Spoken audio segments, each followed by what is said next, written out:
Hello friends, welcome to our channel. Today we're going to take a look at another horrible case with you. The case of Sierra Jugan. Sierra Jugan was a young woman who captivated everyone with her joyful personality. Her happy and humorous nature made her the center of attention wherever she went. She had a lively, cheeky personality that brought immense happiness to those around her. Even when she made mistakes, she had a special way of making her mom smile. As Sierra entered high school, she continued to showcase her adventurous spirit. She boldly took on new experiences, including playing volleyball. Whether on or off the court, she displayed a remarkable level of comfort and confidence. On July 19, 2016, the Jen family returned from their vacation and began unpacking. Sierra was looking forward to the fall semester at the University of Tu, where she planned to study abroad. Her mom wanted to discuss her plans with her, but Sierra, being an athletic person, was eager to try out her new bike. So whenever she had the time, she was keen to take a ride. Before leaving the house, Sierra told her mom that she was heading to her boyfriend Josh's house. Her mom acknowledged her plans and told her she would see her later, around 1:05 p.m. Sierra looked cute, with her hair tied up in a ponytail, wearing shorts and a tank top as she set out on her ride. Josh, Sierra's boyfriend, called her home phone because he was worried about her whereabouts. He had tried calling her phone several times, but it kept going straight to voicemail. When Josh asked Sierra's mom if she was home, she said no. Josh told Sierra's mom that Sierra had left his house around 7 p.m., and he hadn't seen or heard from her since then. Sierra's mom knew something was wrong because Sierra always answered her phone. Her first thought was to call Sierra's grandparents who lived nearby, but they said Sierra wasn't with them. Sierra's family and Josh started searching for her, worried about her safety. Sierra's mom quickly got in her car and started driving around, looking carefully at every possible place Sierra could be, including the sides of the road. Sierra's aunt, uncle, and cousin also joined the search, thinking Sierra might have been in an accident and got hit by a car. As time went by, worry grew. The possibility of Sierra being hurt, maybe with a broken leg, weighed heavily on their minds. Despite their relentless efforts and exhaustive search, they couldn't find any trace of Sierra. When Sierra's mom got home, she immediately took to social media, reaching out to Sierra's friends, desperately hoping someone had seen or heard from her. But to her dismay, there was complete silence. Hours passed, and still, there was no sign of Sierra. Filled with worry, Sierra's mom knew every minute counted and decided to call the police. Just an hour later, a concerned neighbor called Sierra's family saying County Road 6 was blocked off. With their hearts racing, Sierra's family rushed out to see what was happening. They were met by a chaotic scene surrounded by officers who refused to let them through. The officers stayed tight-lipped about Sierra, leaving her mom in a state of panic. She couldn't help but wonder if the police had found her missing daughter. The small-town police officers, seeking answers, decided to seek the FBI's assistance. They promised to deliver any information they could to Sierra's family as soon as possible.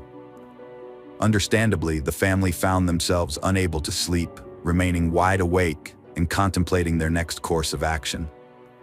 The following day, Sierra's mom and aunt took matters into their own hands, refusing to wait for answers.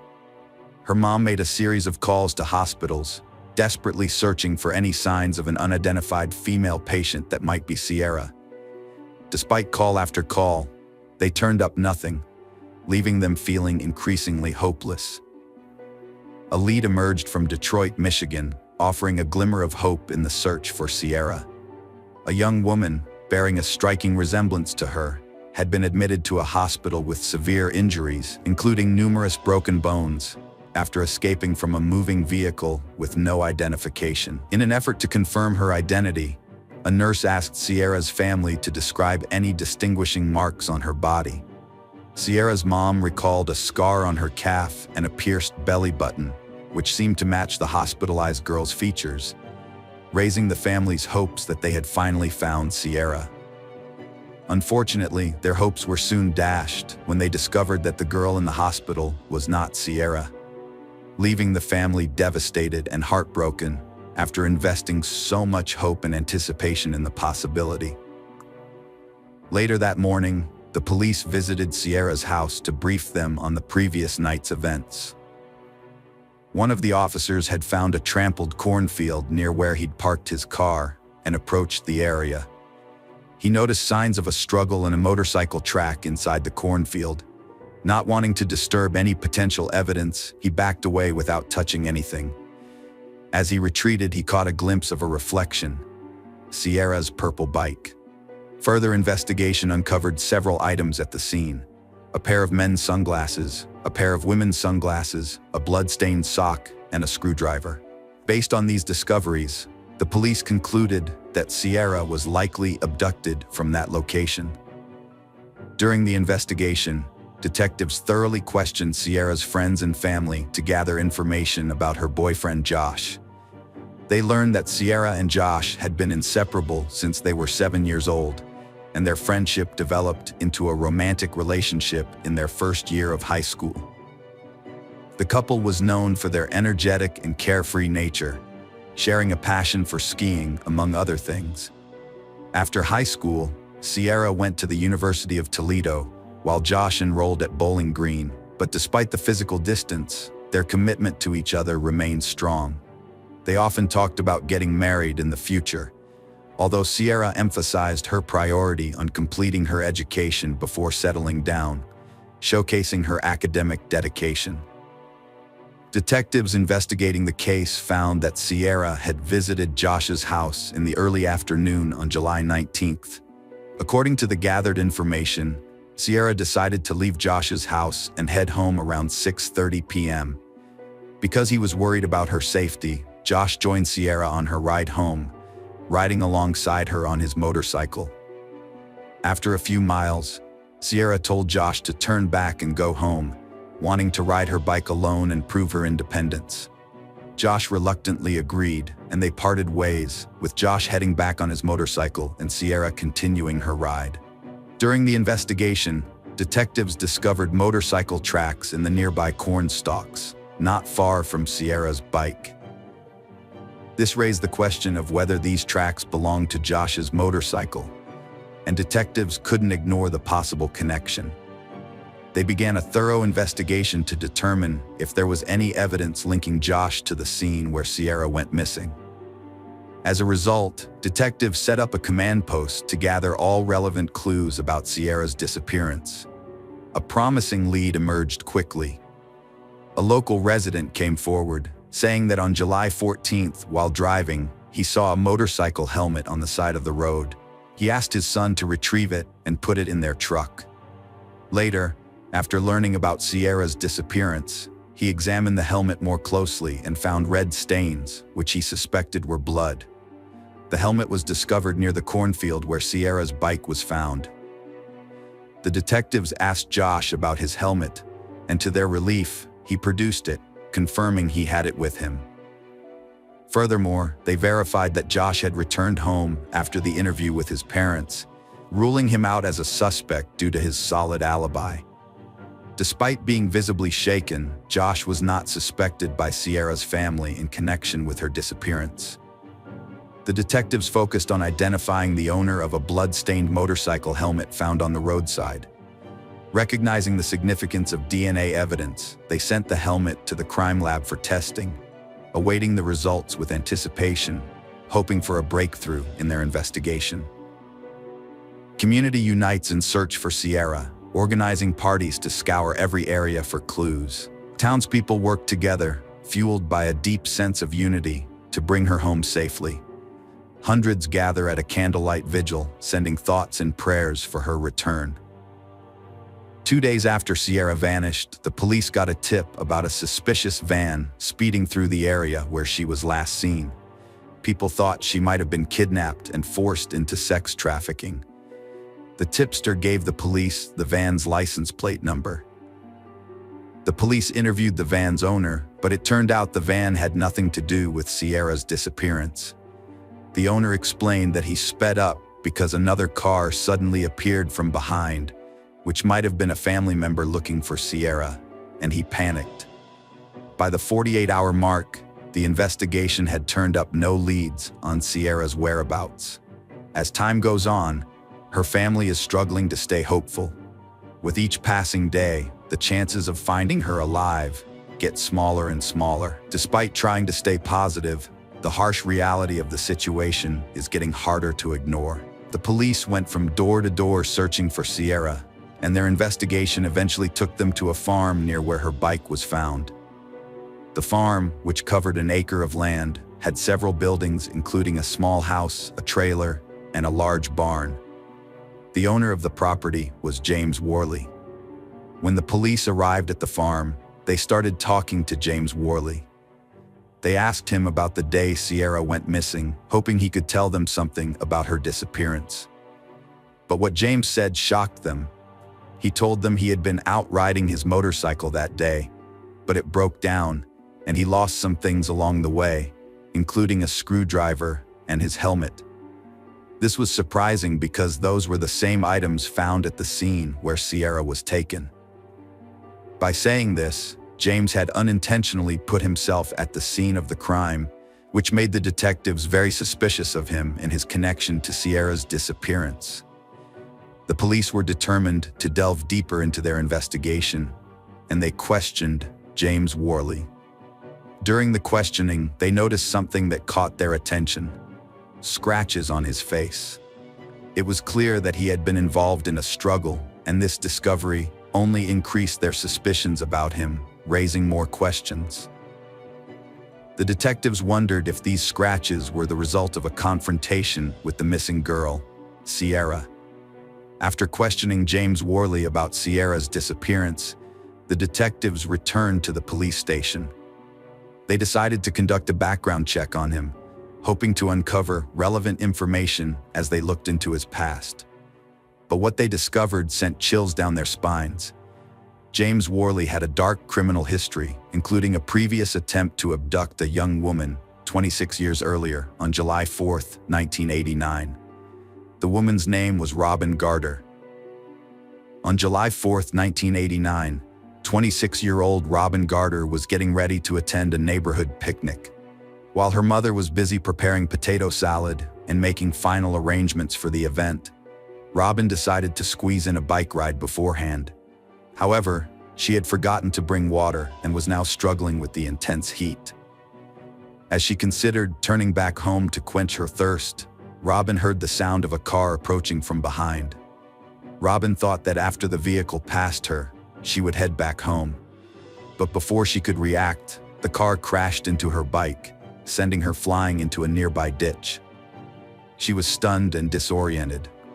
The driver stopped and got out, looking concerned and trying to figure out what had happened.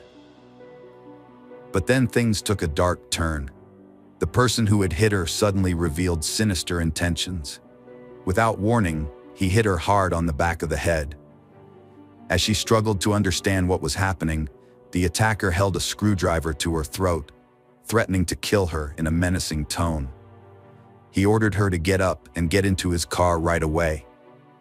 The man forced Robin into his car at screwdriver point, trying to handcuff her once she was inside. He managed to cuff one wrist, but Robin fought back fiercely, preventing him from cuffing the other. She screamed for help at the top of her lungs, but her cries were drowned out by the empty cornfields, with no one around to hear her. Robin's fierce resistance against her attacker left her on the brink of unconsciousness multiple times, but she refused to give up. Just as the silence was becoming unsettling, she picked up the faint sound of a motorcycle in the distance. As she strained her eyes, she saw it approaching the car where her captor was. Realizing this might be her only chance to escape, Robin waved her arms wildly to get the rider's attention. Luckily, the rider noticed her distress signals and brought the motorcycle to a stop. In a desperate bid for help, Robin explained that the man was trying to kill her. Without hesitation, she seized the opportunity and quickly climbed onto the back of the motorcycle, leaving her captor and the car behind. The motorcycle rider drove Robin home, where she collapsed. Robin's mother called the police and an ambulance, and Robin was rushed to the hospital for medical treatment. The motorcyclist, determined to help the authorities, led the police back to the scene of the incident. To their surprise, they found James Worley still present, waiting with his car. When questioned, James was fully cooperative and provided identification to prove who he was. However, his version of events differed significantly from initial assumptions. James strongly denied any intention of kidnapping Robin. According to his account, Robin was riding her bike erratically, swerving into the road, making it impossible for him to avoid hitting her. James claimed that after the accident, Robin became hysterical, and he restrained her with handcuffs not to harm her, but to secure her to the steering wheel of his truck while he sought help. He insisted his actions were driven by genuine concern for Robin's well-being. James Worley was arrested in 1989 for trying to abduct Robin. He was found guilty of abduction and sentenced to 6 to 10 years in the state prison in Mansfield, Ohio. Due to good behavior, he was released 3 years later. When Robin found out that James was released, she was terrified. The fear of James potentially striking again weighed heavily on her mind. With information about James Worley's criminal history in hand, the police obtained a search warrant and went to his home. When they arrived, they started searching the house, which James shared with his mother. At first, everything seemed normal. Next, they turned their attention to the large backyard, methodically searching the outdoor area. The officers then discovered a barn located in the corner of the yard, which sparked their curiosity. They approached the structure cautiously. Inside the barn, the police found stacks of hay bales. They searched the barn carefully, looking for any evidence that might connect James to Cece's disappearance. The detectives examined every nook and cranny, checking each bale of hay for hidden items or clues. As they removed the bales of hay from James Worley's barn, the detectives noticed a small green crate in the corner. They approached it cautiously and opened it, finding bags of underwear, stockings, and tube tops. Each item was neatly labeled and sealed in a plastic Ziploc bag. As the detectives searched through the items, they were shocked to see a pair of purple panties with what looked like bloodstains. This discovery filled them with a sense of dread, and they wondered what other disturbing things they might find in their search of James Worley's barn. The detectives quickly spotted a piece of plywood on the ground and recognized its potential importance. They carefully lifted the plywood, exposing a small freezer buried in the barn. When they opened the freezer, they were met with a strong, unpleasant smell, similar to bleach, which heightened their suspicions. As they continued their investigation, they found other disturbing objects hidden behind hay bales, including a stained air mattress that hinted at a dark history. The presence of zip ties, duct tape, handcuffs, and keys added to their concerns, as these items are commonly used in abductions and other criminal activities. The detectives decided to send all the items taken from the property for DNA testing. Worley attempted to explain the items as part of a porn business he claimed to be planning, but the evidence against him was too strong to ignore. The combination of the disturbing discoveries at the crime scene and the incriminating items led to James's arrest for Sierra's murder. Sierra's family was stunned to learn that her abductor was someone who lived far away from her home. This news sparked a million questions in her mind, with the most pressing one being where she was. The detectives launched a thorough investigation of James's property, meticulously searching every inch of it and leaving no stone unturned. They brought in cadaver dogs to help detect any potential remains. The detectives focused on a pond on the property, recognizing its potential significance. They carefully drained it to uncover any evidence hidden beneath the water's surface. They also inspected the insulation in the front of the attic. As the investigation progressed, they extended their search to the neighboring properties, considering the possibility that evidence might have been dispersed beyond James's property. They pursued leads in all directions, diligence and thoroughness guiding their efforts.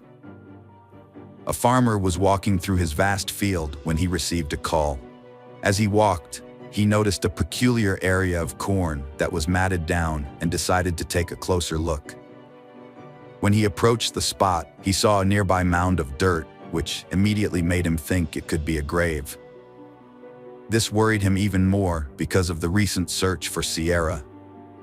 With this on his mind, he quickly called the police, telling them about his suspicions and giving them the exact location. Responding promptly to the farmer's distress call, the police arrived at the scene.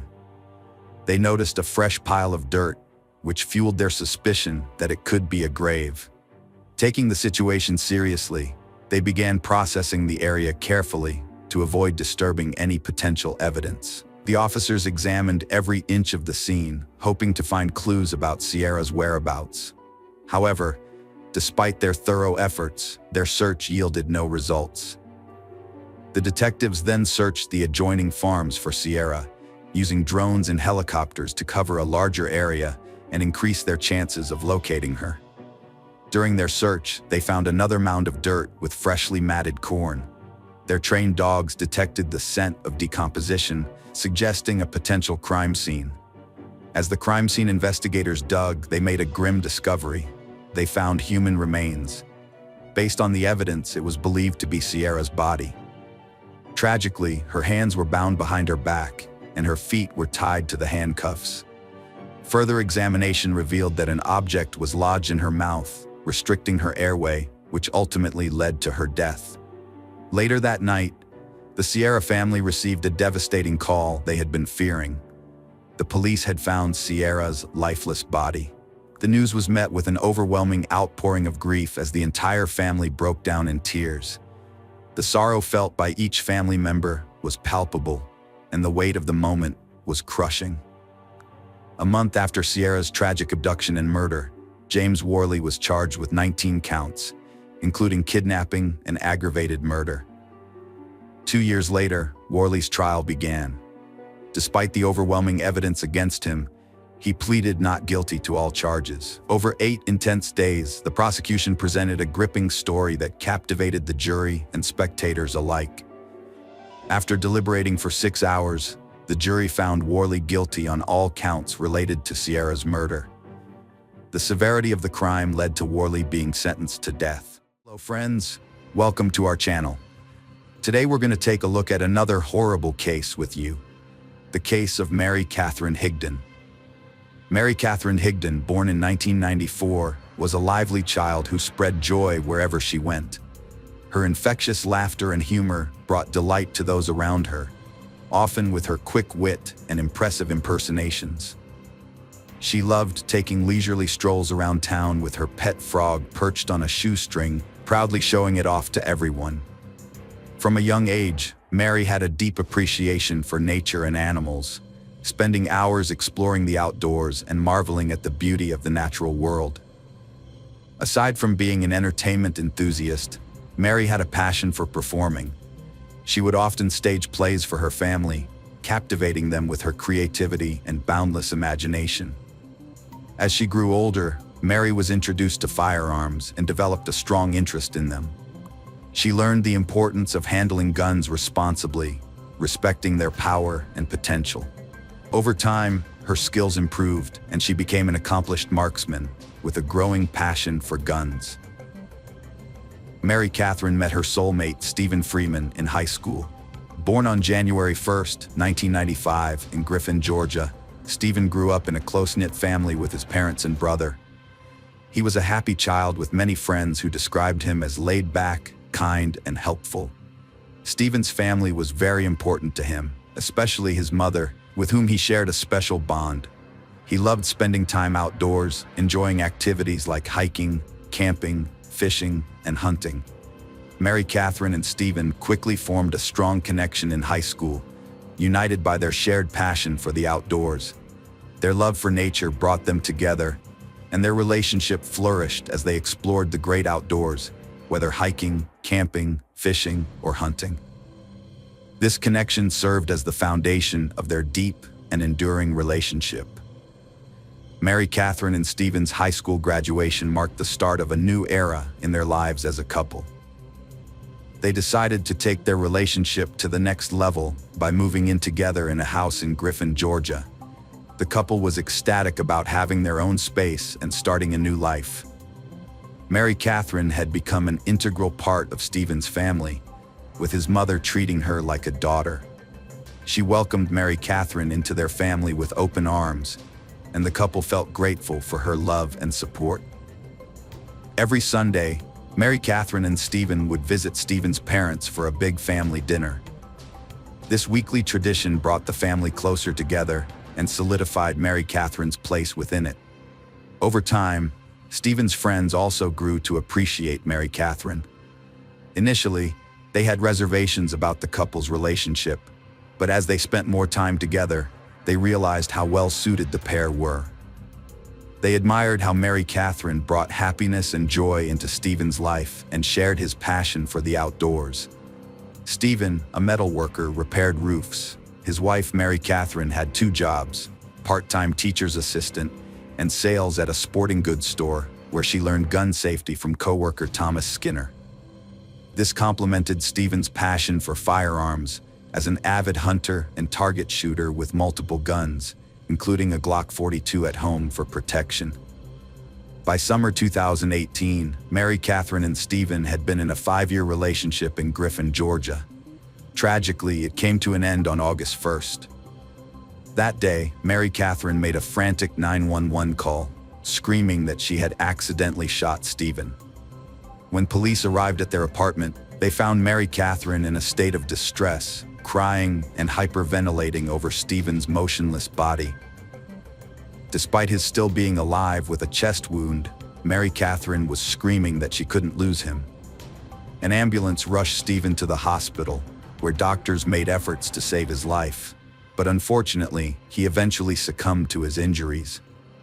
Mary Catherine visited the police station to explain the shooting incident. She claimed that she had accidentally shot Stephen while handing him a gun, which he normally kept beside his bed for protection.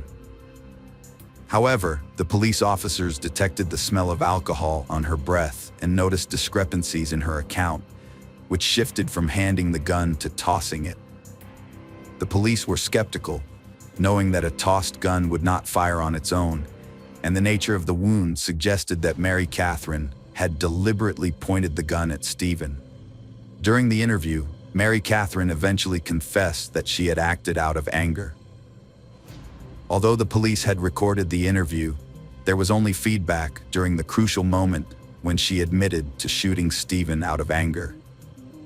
Nevertheless, despite the missing recording, the police were convinced that they had collected sufficient forensic evidence to prove that Mary Catherine had intentionally shot her boyfriend Stephen.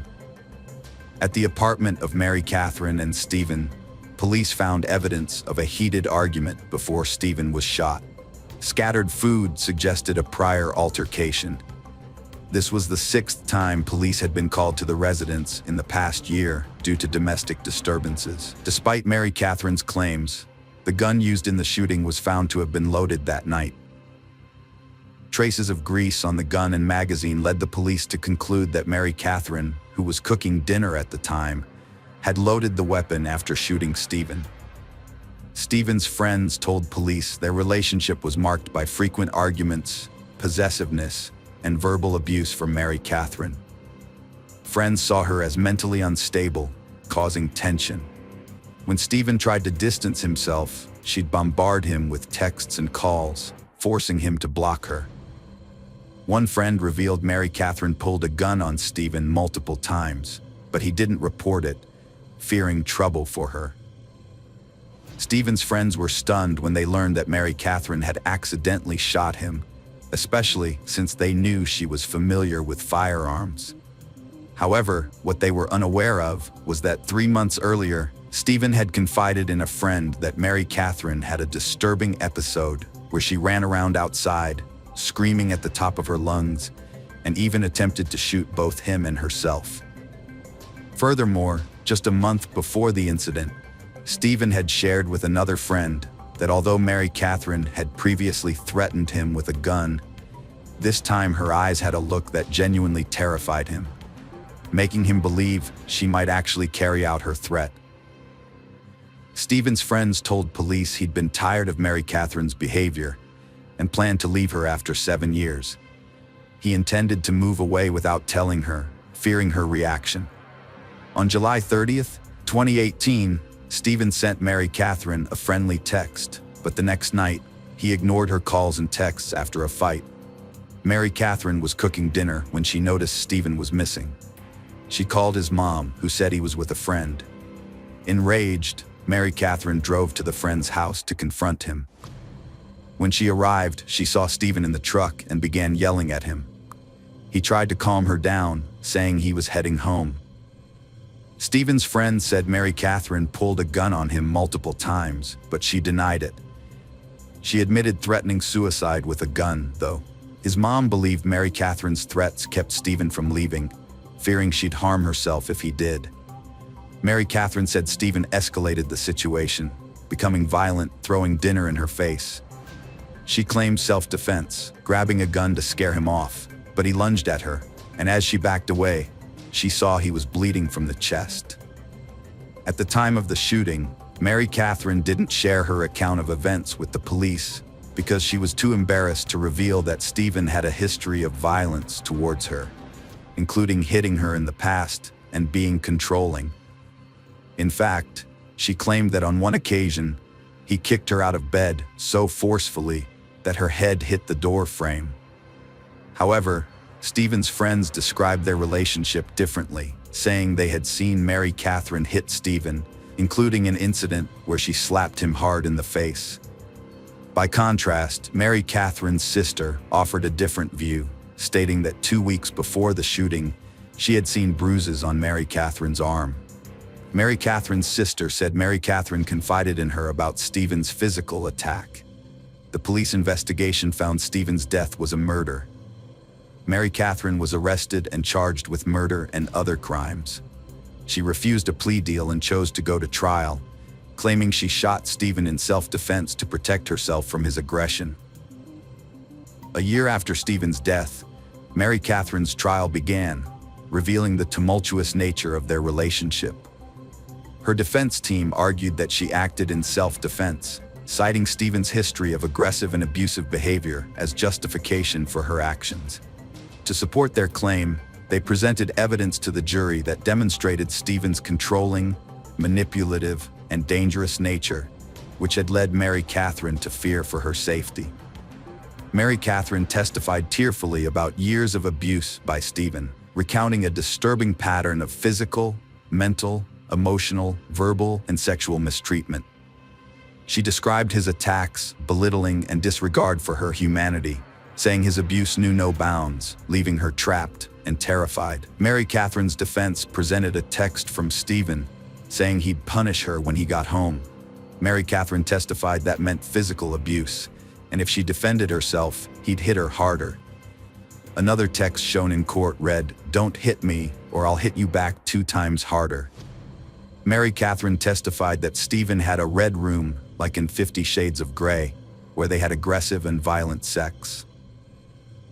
She provided a text from Stephen saying, "You're going to the red room," to back her claim. Mary Catherine also alleged Stephen assaulted her twice, once after a Disney World trip, saying she felt uncomfortable with their increasingly aggressive sex and asked him to stop. But he intensified his efforts, claiming she owed him for gifts. The defense presented text messages from Stephen to support Mary Catherine's abuse claims. These messages were vulgar, threatening, and showed a pattern of verbal assaults. Over 60 pages of messages showcased Stephen's abuse, including one disturbing message where he held a dead fish, captioned, "This is you." Another message presented to the court was one from Stephen after Mary Catherine cheated on him, in which he wrote that he was going to wreck her for wrecking him. Furthermore, the defense alleged that Stephen had a drug and alcohol addiction that contributed to his violent outbursts.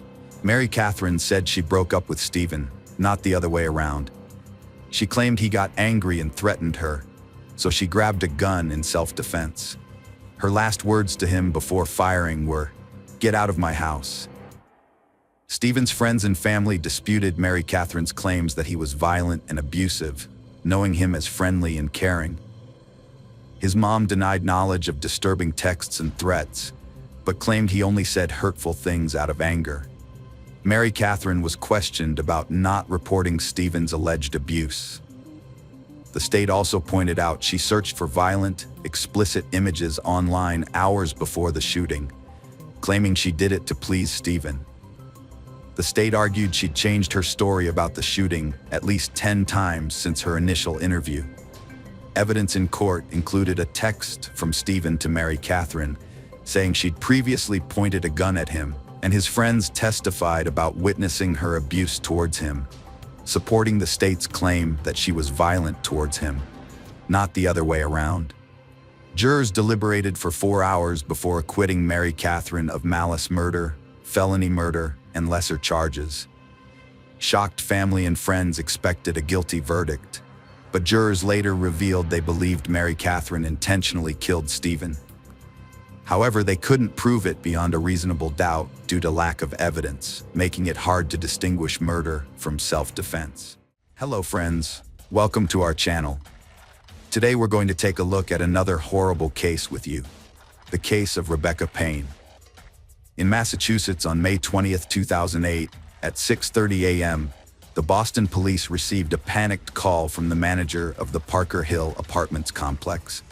The manager was extremely distraught, reporting that he had found a door ajar on the 3rd floor belonging to 22-year-old student Rebecca Payne.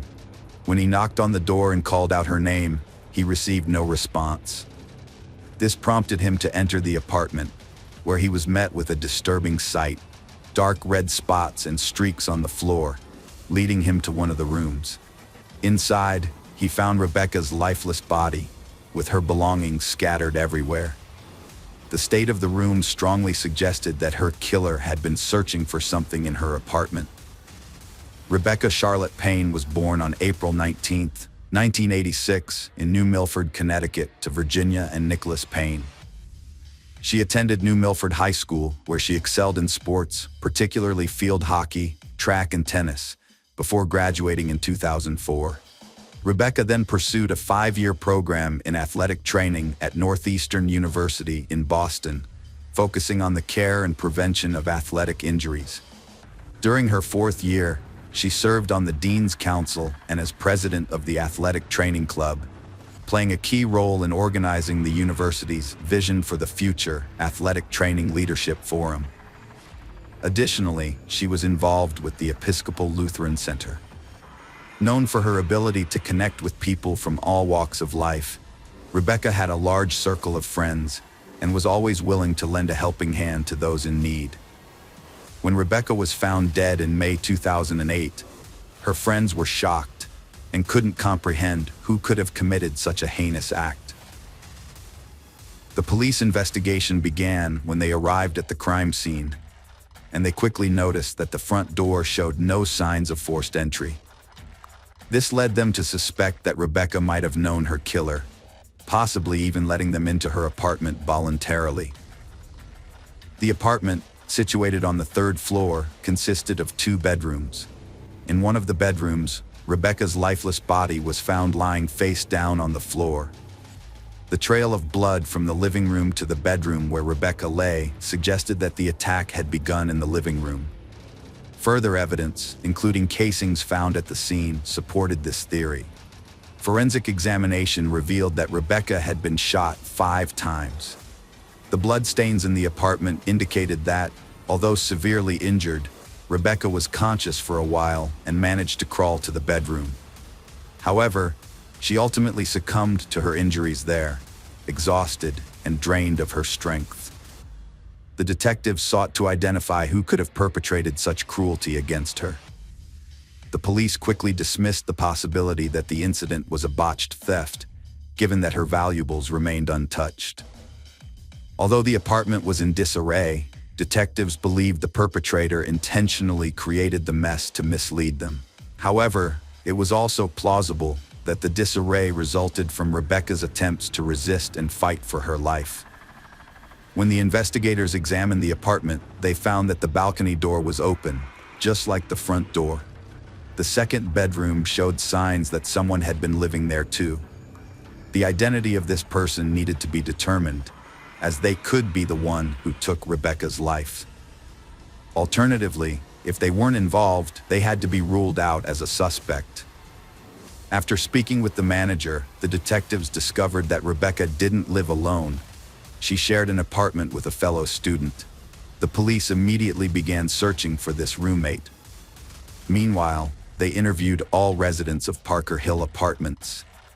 The brutal murder of Rebecca, who had been shot 5 times, would have certainly generated significant noise. It was astonishing to the officers that multiple residents of the apartment complex reported hearing a woman's screams and gunfire between 3 and 4 a.m. Yet sadly, no one took the initiative to contact the police. It seemed that each individual assumed someone else would take responsibility and make the call. In psychology, the phenomenon where individuals are less likely to assist someone in distress when others are present is known as the bystander effect, or Genovese syndrome. This social psychological theory suggests that the presence of other people can inhibit an individual's willingness to help a victim. The term Genovese syndrome originates from a tragic incident that occurred on March 13, 1964, when 28-year-old Kitty Genovese was brutally murdered outside her apartment building in Kew Gardens, Queens, New York City. Although it was initially reported that 38 witnesses witnessed or heard the attack without calling the police or providing assistance, this portrayal has since been disputed as inaccurate. The case of Rebecca Payne led to an investigation into the social psychological phenomenon known as the bystander effect, or Genovese syndrome. What's truly shocking is that, unlike in the widely reported Kitty Genovese incident, Rebecca's neighbors actually did hear her screams and the sound of gunshots, yet still failed to call 911. This tragic event was a devastating loss for Rebecca's parents. They described their daughter as a driven and compassionate young woman who was loved by her friends. Rebecca was the kind of person who always put others first, giving selflessly from the heart. During the investigation, police interviewed a resident who lived on the first floor of the apartment complex where the crime took place. He reported seeing a black SUV approach the building at night, but due to the darkness, he was unable to make out the license plate or identify anyone getting out of the vehicle. The apartment building was equipped with surveillance cameras both inside and outside, which investigators hoped would provide crucial evidence. However, it emerged that the CCTV footage could only be viewed in real time, and recording it required inserting a video cassette into a VCR and pressing the record button, a step that unfortunately wasn't taken. Considering this information and the fact that the residential complex's manager discovered Rebecca's body, investigators began to suspect him of committing the crime. As a resident of the building, he had unrestricted access to Rebecca's apartment at all times. Furthermore, he was aware that no one monitored the surveillance cameras, which might have led him to wait until late at night to attack Rebecca for unknown reasons. The police sought to explore all possible scenarios. The police investigation into the manager gathered pace when they conducted a background check on him, which revealed a history of legal issues related to illegal substances. Furthermore, a thorough search of his apartment by the police turned up additional evidence. An officer noticed several dark red stains on the front door. The stains were swabbed by forensic experts and sent for further analysis. The apartment complex manager was taken in for police questioning. Investigators grilled him with questions, trying to determine if he was concealing information or would alter his story. However, he denied any involvement in Rebecca Payne's death, stating that he was in his apartment the entire night with his wife. The investigators then spoke with his wife, who corroborated her husband's alibi, confirming that he had indeed spent the entire night with her. The police released the suspect after a laboratory report confirmed the dark red stains on his apartment door were just paint, eliminating grounds for his arrest. During their investigation, detectives reviewed video and photo evidence from the scene, which led them to focus on a public transportation card. This card, used in the Boston area, stores data on each use, including the exact location and time. The transit police provided detectives with CCTV footage, which showed Rebecca using the card on her way home, appearing calm and alone, with no one following her. Unfortunately, this footage did not help identify any potential suspects. A few days later, investigators obtained another surveillance video from a camera outside the hospital building near the Parker Hill apartments. The recording showed a black SUV passing by around the same time as the attack on Rebecca. The vehicle matched the witness's description, but the poor quality of the footage made it impossible to read the license plates. However, investigators were able to conclude that the car was a Ford. After identifying Rebecca's roommate, the detectives brought her in for questioning to determine if she had any connection to the incident. They wanted to know if she had any information about the events surrounding Rebecca's death. The roommate claimed to be shocked by the news and explained that she had moved back in with her parents to study for an exam.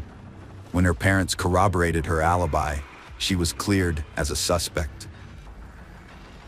Although the conversation didn't reveal any direct evidence, the roommate did provide a useful lead. She mentioned that Rebecca's boyfriend, Matt, also a fellow student, had access to their apartment. Matt's motive for taking Rebecca's life was a crucial question investigators had to answer. They reached out to Matt by phone and learned he had moved to New York State to live with his parents around the time Rebecca was attacked. Matt claimed to be depressed over his girlfriend's death, but his distress might have been an act. Matt said he was staying with his parents, and they corroborated his alibi when shown a printout of his cell phone's call history. Investigators discovered Matt had spoken to Rebecca around midnight, mere hours before her death. However, the cell tower that received the signal from Matt's phone was located near his parents' house in New York State. Through an experiment, investigators determined that Matt wouldn't have had enough time to drive from his parents' house to Boston in 3 or 4 hours to commit the crime. As a result, Matt was also cleared from the list of suspects. Family and friends were gathered at Rebecca's home in Connecticut, bidding her a final farewell. But the police investigation had stalled due to a lack of evidence, new witnesses, and DNA samples. The case had reached a dead end. Nicholas Payne expressed the sentiments of those who loved her. "We're left to mourn the loss of Rebecca, knowing we'll never again hear her laughter or share in her life's adventures and progress. All of that has been taken from us." As the years went by, Rebecca's parents continued to wait in vain for answers about their daughter's death, which remained a mystery. However, a surprising breakthrough occurred in 2012. Anthony White, a man, was arrested by the Boston police for dealing illegal substances.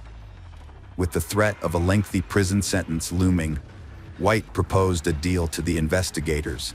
In exchange for a shorter sentence, he would provide information about the night Rebecca Payne died. Recognizing this as a potential opportunity to finally crack the long-dormant case, the investigators accepted White's offer. After consulting with the prosecutor, White reported that on May 20th, 2008, he received a contact from an acquaintance, Cornell Smith, who was also involved in illegal drug dealing. Smith requested a meeting with White and arrived accompanied by their mutual friend, Michael Balba, who drove a black SUV. The three of them proceeded to the Parker Hill apartments, where Balba parked his vehicle to observe the activities taking place inside. According to White, Cornell Smith spotted Rebecca in a third-floor window and exclaimed, "That's her." They waited until the lights in Rebecca's apartment went dark. Then Smith climbed from the first-floor balcony to the second and finally the third floor. Since the balcony door was open, he entered the apartment. However, Rebecca wasn't asleep. Instead, she was lying on the living room couch. When she saw the intruder, she began screaming, and a brief struggle followed. Smith then fired 5 shots at her and exited through the front door, after which they drove away. The investigators were skeptical of White's testimony, believing he had made up the story to get a shorter prison sentence. They couldn't figure out why Cornell Smith would want to kill Rebecca. who was not involved in his world in any way. What White said next shocked and disturbed the officers greatly. According to him, Rebecca's death was a tragic case of mistaken identity. Two sisters, who closely resembled each other, lived on the first floor of the Parker Hill apartments, and one of them bore a striking similarity to Rebecca. These sisters were not only rivals of Smith's, but also involved in the illegal drug trade. Smith believed he had been wrongly arrested due to their illicit activities and sought revenge. Although he knew they resided in the Parker Hill apartments, he was unaware of their specific floor or apartment number. When he spotted Rebecca in the window, he mistakenly identified her as one of the sisters he sought to harm. Investigators determined that Cornell Smith had been arrested in February 2008 for illegally selling drugs, but he was freed on bail just before Rebecca's death occurred. He subsequently sought revenge against the sisters, whom he mistakenly blamed for his arrest. By 2012, Anthony White had shared his information with investigators, but Cornell Smith was already serving a 12-year sentence for selling illegal drugs, a conviction he received 2 years prior. Following White's testimony, Smith was subsequently charged with Rebecca's murder, despite his denial of any involvement. However, before Smith's court appearance, the prosecution team received a severe blow. Their key witness, Anthony White, had died in prison. This was a significant setback because, aside from White's testimony, there was no physical evidence directly linking Smith to Rebecca Payne's apartment. Hoping to finally bring Cornell Smith to justice, investigators pored over his court file on drug trafficking and were shocked to discover incriminating letters he had written to the presiding judge. In these letters, Cornell Smith came across as arrogant, looking down on others. Although some of the letters made no sense, one of them contained a crucial piece of evidence that would ultimately be his downfall. It's noteworthy that it's unclear why these letters went unnoticed earlier, especially since they were addressed to the judge. In one of the letters, Smith wrote in anger about an earlier altercation that had taken place downtown Boston. This letter described an event that ultimately led to the unfortunate death of Rebecca Payne at the hands of Cornell Allen Smith Sr. Notably, the letter confirmed that Smith was in her apartment at the time of her death. The trial of Cornell Smith took place in 2015. Throughout the proceedings, from the start of the trial to the sentencing, the district attorney maintained that Rebecca Payne was an innocent victim who had no involvement with Smith or Balba. Over the course of the trial, Smith went through 3 lawyers. His first lawyer, Jeffrey Karp, a seasoned defense attorney with over 20 years of experience, withdrew from the case after Smith assaulted him during a preliminary hearing at the Suffolk County Superior Court in Massachusetts. In a shocking and unprovoked attack, Smith suddenly stood up and struck Karp on the head with his handcuffed hand. According to Nicholas Payne, this incident demonstrated the kind of person Smith is. Notwithstanding the assault, Karp declined to press charges against Smith, leaving it to the judge to appoint a new attorney to represent him. Cornell Smith pleaded guilty to the involuntary deprivation of Rebecca Payne's life and was sentenced to serve between 18 and 20 years in prison. Before passing sentence, the judge instructed Smith to turn and face Rebecca's friends and family, telling him that they represented the pain caused by his actions. In memory of Rebecca, her hometown has named its local tennis courts, a garden, and a National Athletic Trainers Association scholarship fund after her. Her father, Nicholas Payne, said they wanted to ensure she would not be forgotten. Hello friends, welcome to our channel. Today we're going to take a look at another horrible case with you. The case of Amanda Anderson. In 2010, 19-year-old Amanda Anderson resided with her family in New Chapel Hill, Texas, a small city with a population of less than 1,000 people, approximately 100 miles from Dallas. The events that unfolded in her life shocked not only her family, but also everyone who became aware of the details of this case. The incident instilled fear in the community, causing residents who previously felt safe enough to leave their front doors unlocked at night to change their habit.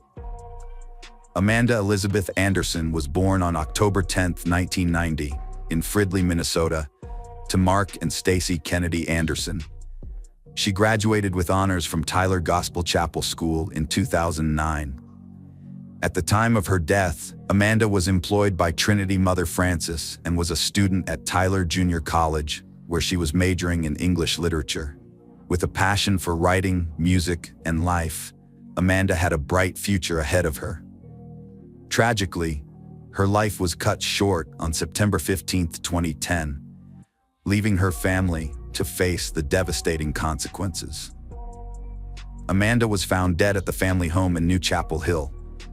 Her 15-year-old brother, Nate Anderson, made a 911 call after returning home and discovering a shock. In his conversation with the dispatcher, Nate explained that he had been doing homework but was getting stressed because he couldn't find the answers to his questions, so he decided to take a quick jog in the nearby woods, a routine he followed occasionally. When he returned, he found the garage door had been kicked open. Nate began by searching his own room, then moved on to Amanda's room. It was only afterwards that he stumbled upon his sister's lifeless body lying on the floor. A horrific discovery. When the dispatcher inquired about the front or back door being kicked in, Nate clarified that it was actually the garage door that had been forced open, likely because it was the most commonly used entrance. Nate was crying, and the dispatcher asked him to calm down, explaining that police and his parents were on their way. The dispatcher then asked if Nate had touched anything in the house, and he said no. About 2 minutes into their conversation, Nate explained to the dispatcher how he'd found Amanda, describing a bullet hole and stating his belief that there were a couple of them in her head. When the investigators arrived at the crime scene, Nate recounted the same details he had provided to the dispatcher during the 911 call. He explained that he had returned home to find his door kicked open, and to his horror, discovered his deceased sister.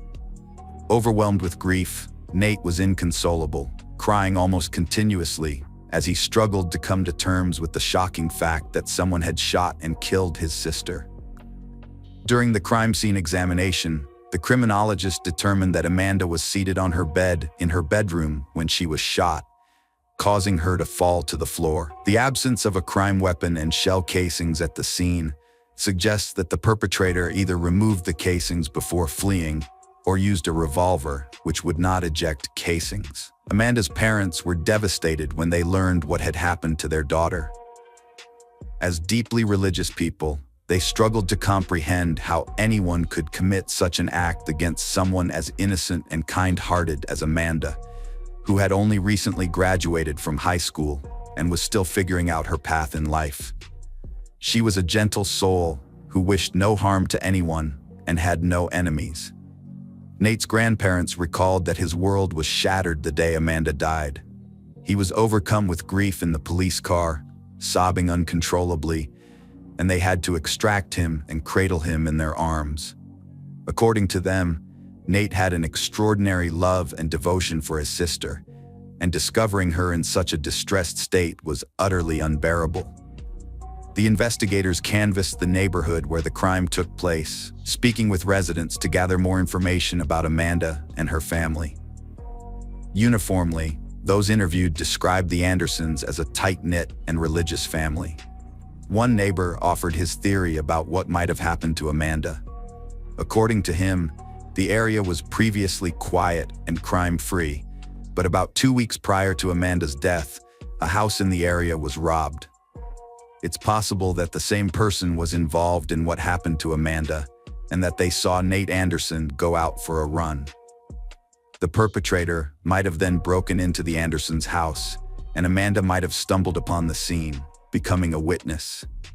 This could be why the robber decided to kill her. To determine if Amanda's death was connected to an attempted robbery, the investigators required evidence.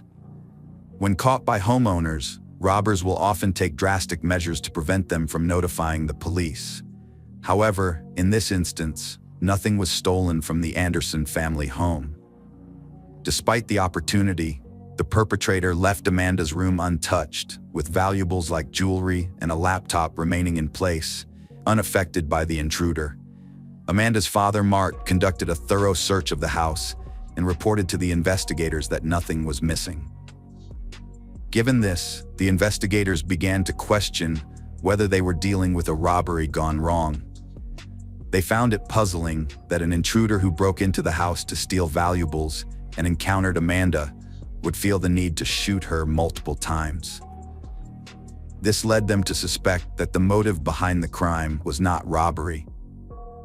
Amanda's room was not the only area the forensics team scrutinized for clues. They conducted a thorough search of the entire house, gathering fingerprints and hair samples in the hopes of finding traces left by someone who didn't live there. Additionally, they collected Nate's clothing as evidence, given that he was the first to discover Amanda's body. Although an initial inspection of Nate's clothes revealed no signs of blood, consistent with his 911 call assertion that he hadn't touched anything, the police still submitted his garments to the lab for analysis, along with other evidence. This was a standard procedure to rule out family members as potential suspects. The investigators requested that Mark Anderson, Amanda's father, reveal all the weapons present in the house. As was common in Texas, the Anderson family possessed an array of guns. Although they weren't enthusiastic hunters, they occasionally practiced shooting. Following Mark Anderson's directions, the police discovered the weapons and confiscated over 10 distinct types of pistols and rifles, as well as multiple revolvers, from the residence. The police initially considered the possibility of criminal gang activity as a potential motive for the crime, but they quickly ruled it out since they had no suspects and the motive remained unclear. Additionally, their informants did not provide any useful leads. On September 17, 2010, Amanda's family struggled to come to terms with the devastating loss they had suffered. Meanwhile, investigators worked to identify those responsible for the crime. 2 days later, the police received the autopsy results, which revealed that Amanda had been shot 4 times, with all 4 wounds located in the head. What was unusual about the attack was that each shot would have been fatal, yet the perpetrator did not stop after the first shot and instead pulled the trigger 3 more times. The placement of the bullet wounds on Amanda's head was particularly noteworthy.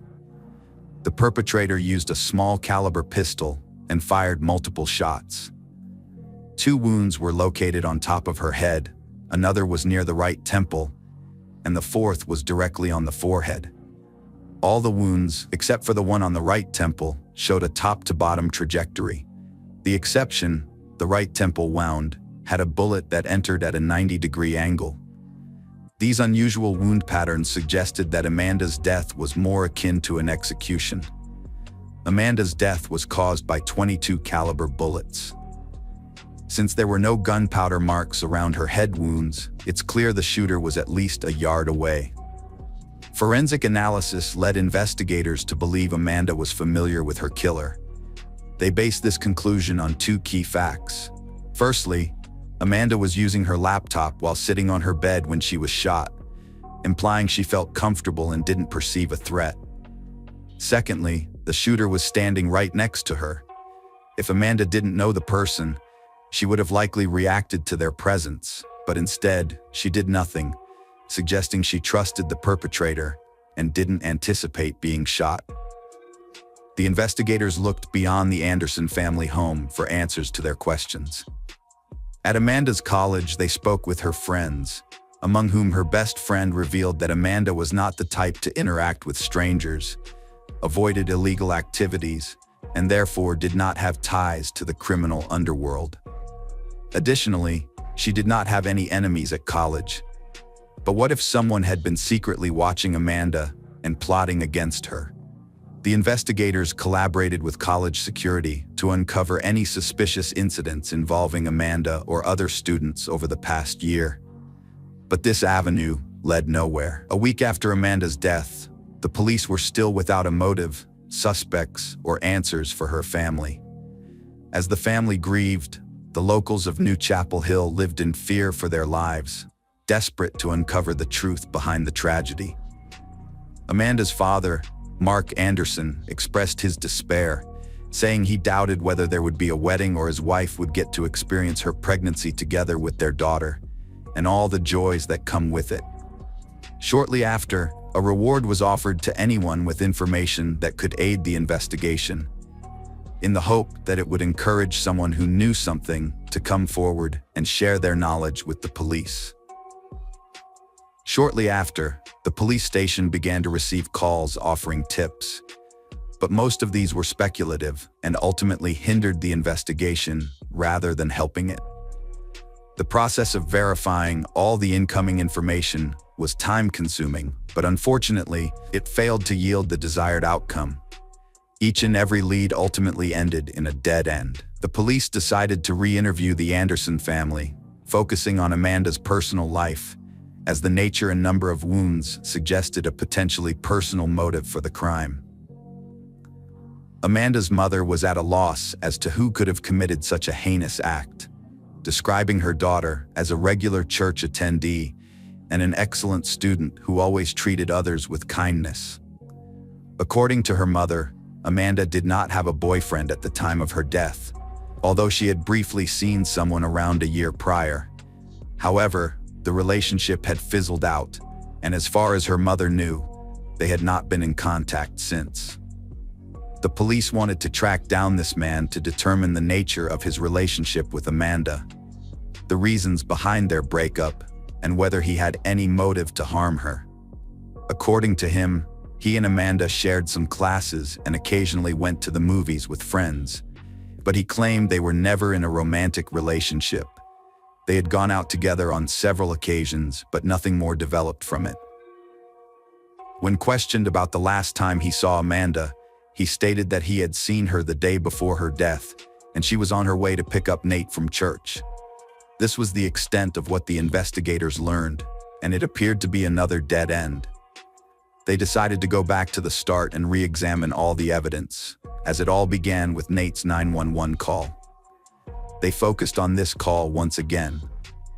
In the conversation, Nate claimed he had not entered his sister's room and that someone had shot Amanda. When the dispatcher asked, "Does she have a bullet hole?" Nate responded, "There's not just one. I think there are a couple in her head." When the investigators responded to the crime scene following Nate's call, they were met with a horrific sight. Despite their experience in handling similar cases, even they were initially uncertain that Amanda had been shot multiple times. Furthermore, there was no trace of a crime weapon or shell casings at the scene, which raised a crucial question. How had Nate determined that his sister had been shot multiple times in the first place? The investigators determined that it was impossible for someone standing in the doorway to see that Amanda had been shot in the head, or to know how many times she was shot. After returning to the Anderson house, the officers inspected the door, which Nate claimed was forced open when he got home. Although they found some scratches on the door, the lock was not damaged, leading the police to conclude that someone was trying to make it seem like the door had been kicked open. The crime lab examined all the weapons found at the Anderson house and determined that one of the .22 caliber pistols was likely the one used to shoot Amanda. Although they couldn't eliminate the possibility that this pistol was the murder weapon, the investigators drew a surprising conclusion after reviewing all the available evidence. It appeared that Amanda was killed by someone within her own family. The pistol had been hidden in a secure location, indicating that the killer was familiar with its whereabouts. Furthermore, the killer had returned the weapon to its original hiding place on the night of the crime. Amanda's father was having dinner with a friend, and her mother was at work. At the time, only Amanda and her 15-year-old brother Nate were in the house. Given the circumstances, all the evidence suggested that Nate Anderson was responsible. However, the question remained, what could have driven him to take their father's gun and ultimately to take his sister's life? The investigators took a closer look at what happened that evening. Mark Anderson recalled that he phoned his daughter to remind her to pick up her mother from work. 12 minutes later, Mark received a call from Nate, who was crying and told him that someone had shot him. It transpired that, before calling 911, Nate had initially called his father to inform him and his mother of the devastating news that their son had killed their daughter. The police required concrete evidence before making any charges, as they didn't want to cause Amanda and Nate's parents further distress. The investigators decided to interview Mark Anderson without making any accusations against his son. When asked if Nate had recently used the .22 caliber pistol, Mark replied that just a few days before Amanda's death, he had handed the pistol over to Nate and that Nate had fired it in the backyard.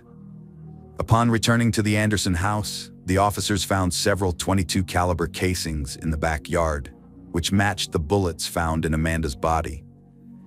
2 weeks after Amanda's death, a crucial discovery was made that eliminated all doubts. The clothing Nate wore on the day he found his sister's body was submitted to a laboratory for luminol testing. The test results revealed the presence of blood stains on his clothes. A leading national blood spatter expert was called in to assist the investigators in Smith County, and together they concluded that Nate Anderson was either present in the room when the shooting took place, or that he himself fired the fatal shots. The test results revealed that Nate's clothes were stained with his sister's blood. Despite being typical siblings, the police were baffled as to what could have driven Nate to shoot Amanda. The investigation aimed to uncover the reason behind this uncharacteristic act of violence. Family photos of Amanda and Nate Anderson depicted a strong bond of friendship and affection, which their parents corroborated, describing their children as a loving Christian brother and sister who always got along. On November 10, 2010, police obtained an arrest warrant for Nate Anderson, which led them to apprehend him at a church. He was accused of murdering his own sister.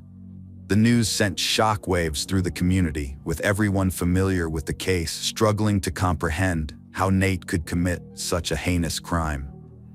The trial commenced on October 24, 2011, marking the beginning of a long and emotionally charged journey for all involved, especially the Anderson family.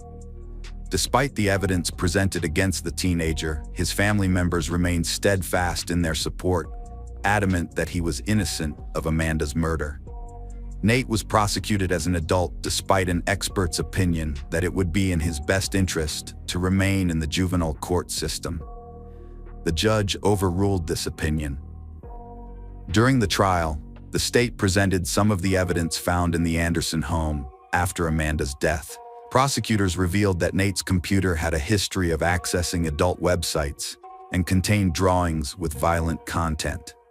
Furthermore, a text message on Amanda's phone mentioned shooting Nathan. When her friend asked why, Amanda responded that it was because Nathan would shoot large staples at her head and never assisted with household chores.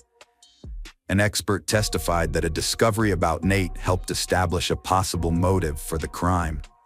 However, Nate's lawyer argued that the evidence presented was not unusual. Ultimately, in February 2012, Nate Anderson accepted a plea deal and pleaded guilty to a first-degree crime. Prior to his plea, Nate confessed to a psychologist and his parents that he was responsible for Amanda's death. He revealed that he shot her with a pistol from their home. In a joint statement, Mark and Stacy Anderson, Nate and Amanda's parents, expressed their emotional response to the confession. Mark said, "Nate asked for my forgiveness, and I forgave him." Stacy added, "As a mother who loves both her children, this has been the most difficult experience of my life." The court has sentenced Nate Anderson to a 20-year prison term with the possibility of parole after 10 years. According to Nate's attorney, accepting the plea agreement was in his best interest. The attorney stressed that neither Nate nor his family ever wanted the case to go to trial.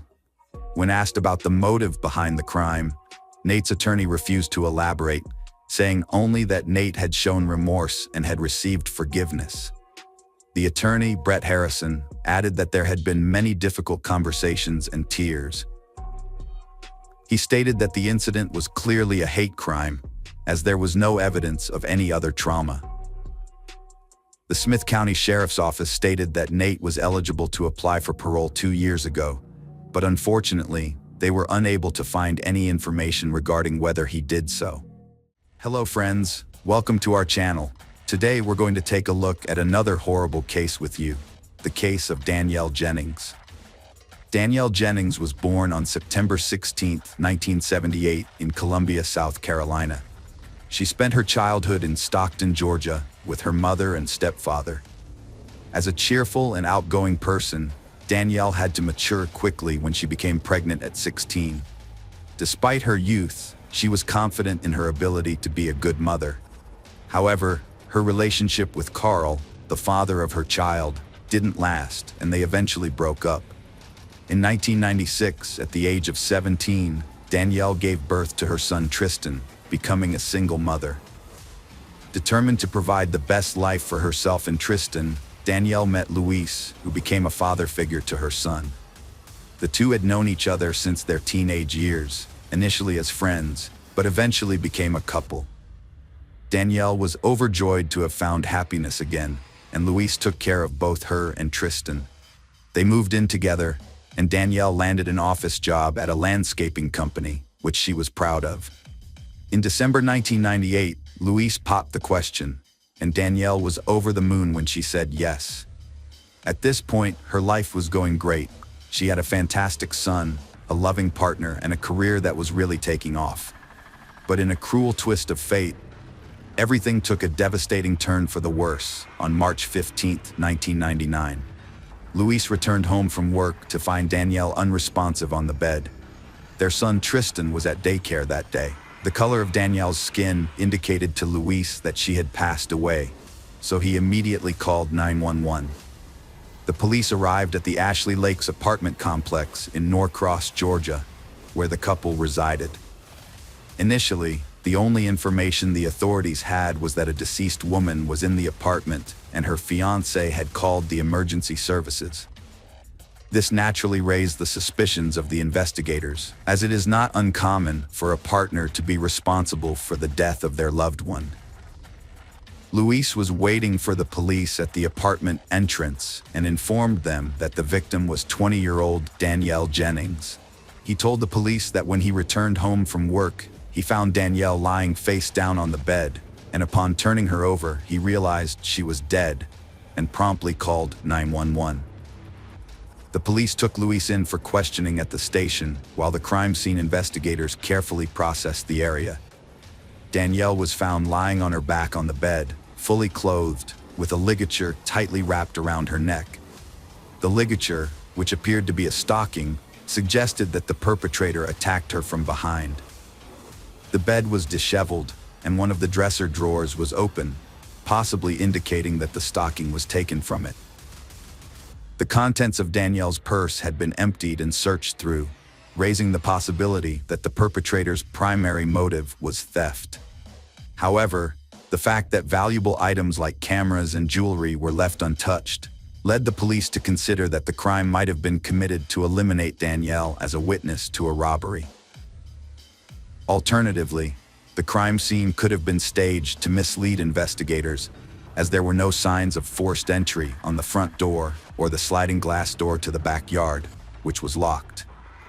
This lack of forced entry led investigators to suspect that Danielle might have let the perpetrator into her apartment or that they had access to keys.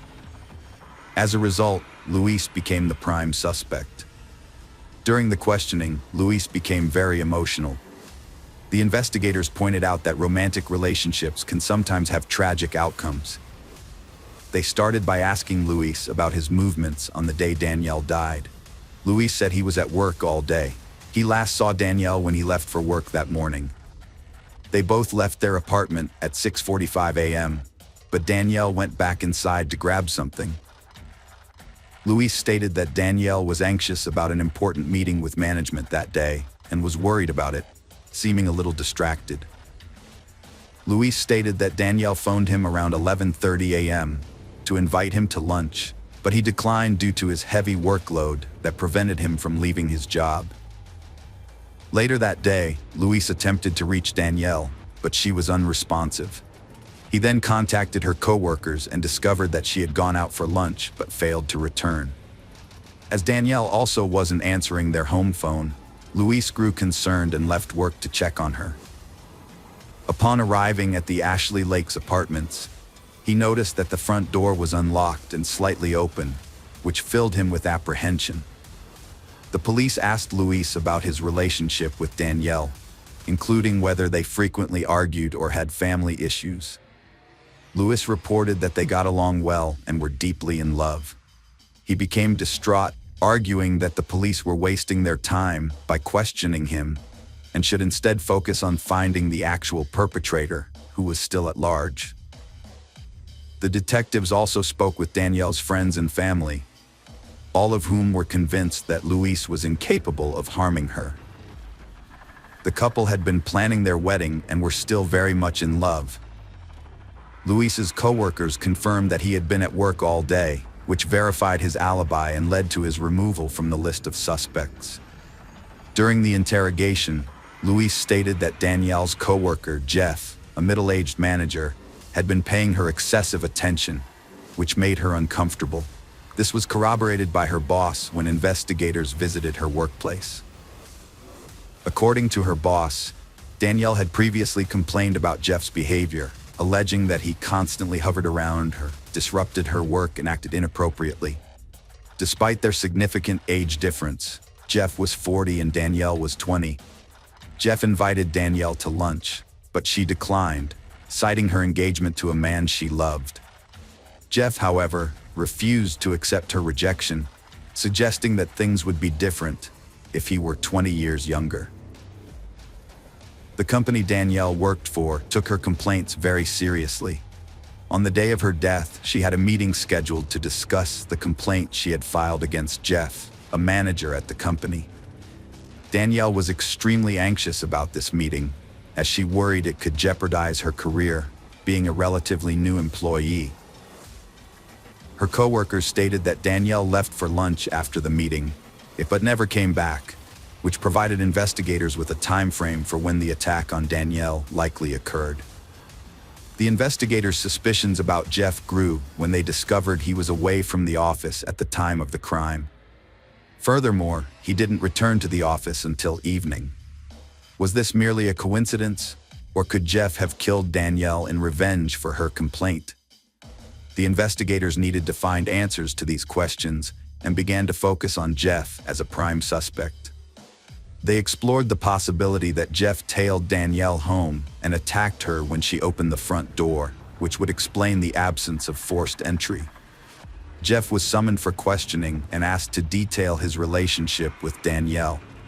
He acknowledged asking Danielle to lunch, but vigorously denied any role in her death.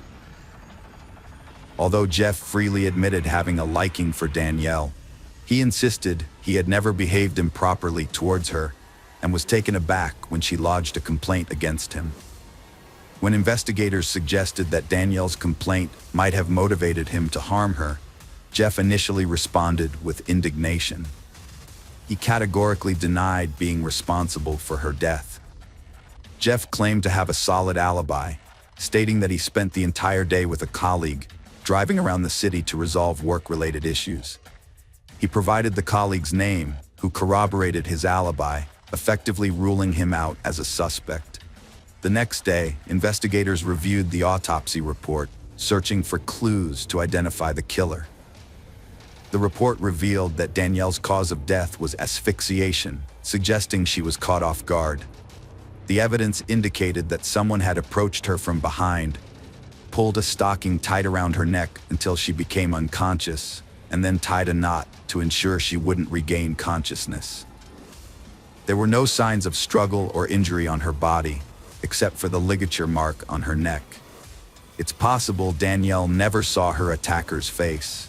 Unfortunately, the crime scene yielded no useful evidence, including shoe prints, DNA, fingerprints, or hair, leaving the police with nothing to send to the laboratory for analysis. Since the police couldn't find any new leads, they went back to the original theory that the murder was a robbery gone wrong. They asked Luis to conduct a thorough search of the apartment with them once again. Luis carefully examined every room and insisted that nothing seemed to be out of place or missing. Everything was exactly where it should be. However, a few days later, Luis reached out to the police with a disturbing discovery. Danielle's wedding ring was nowhere to be found. Moreover, he pointed out another suspicious detail. The stocking used to strangle Danielle didn't belong to her. As Luis explained, Danielle never wore stockings, implying that the killer must have brought it with them. Without evidence, investigators turned their attention to Danielle's past, suspecting a connection between her previous relationships and what happened to her. They questioned her friends about her relationship with Carl, Tristan's father. Her best friend informed the police about Eddie, an ex-boyfriend from when Danielle was already pregnant. Eddie's behavior became increasingly violent and controlling as their relationship progressed, eventually forbidding her from seeing friends and family.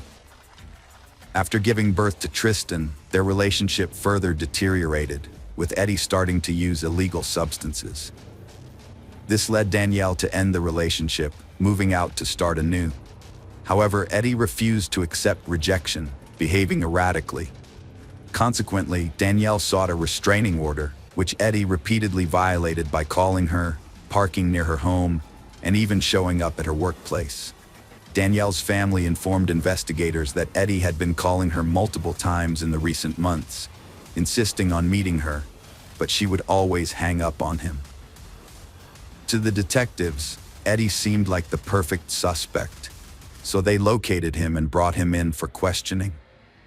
Eddie was hostile and resistant to going to the police station. When he spoke about Danielle, it was clear that it enraged him.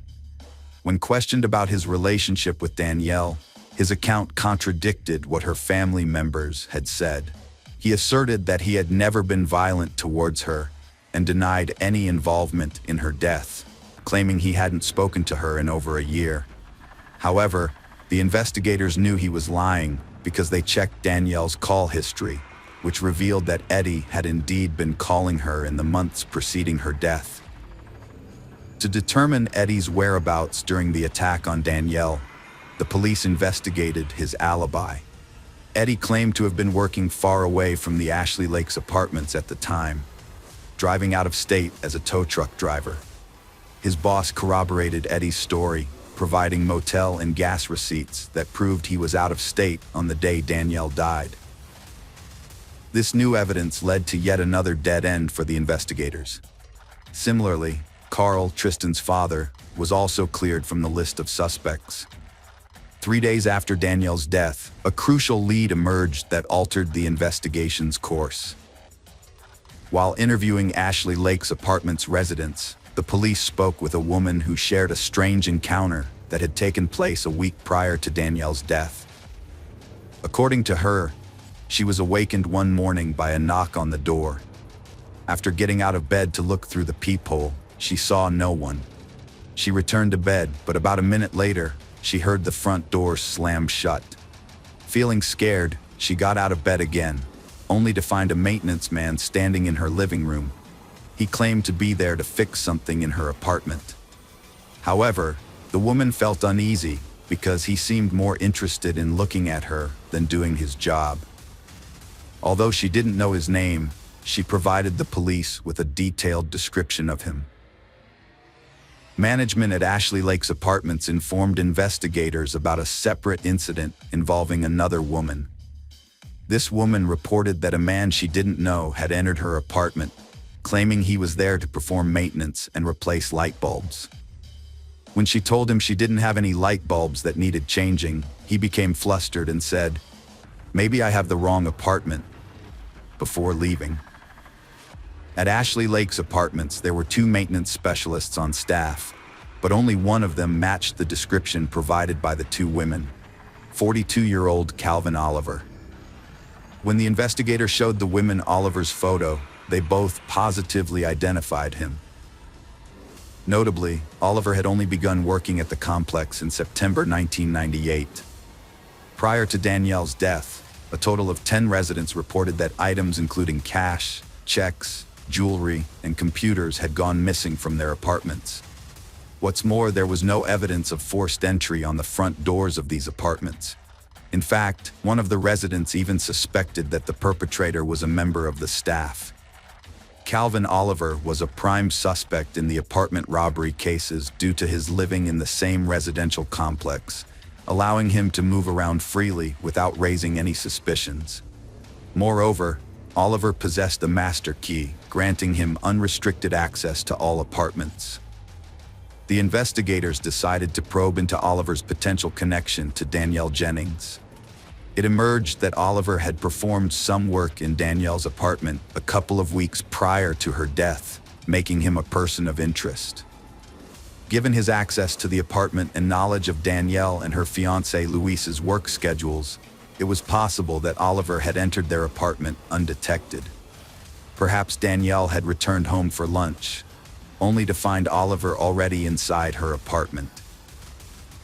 Investigators brought Calvin Oliver in for questioning, initially asking about the thefts that had prompted complaints from some residents of Ashley Lake's apartments.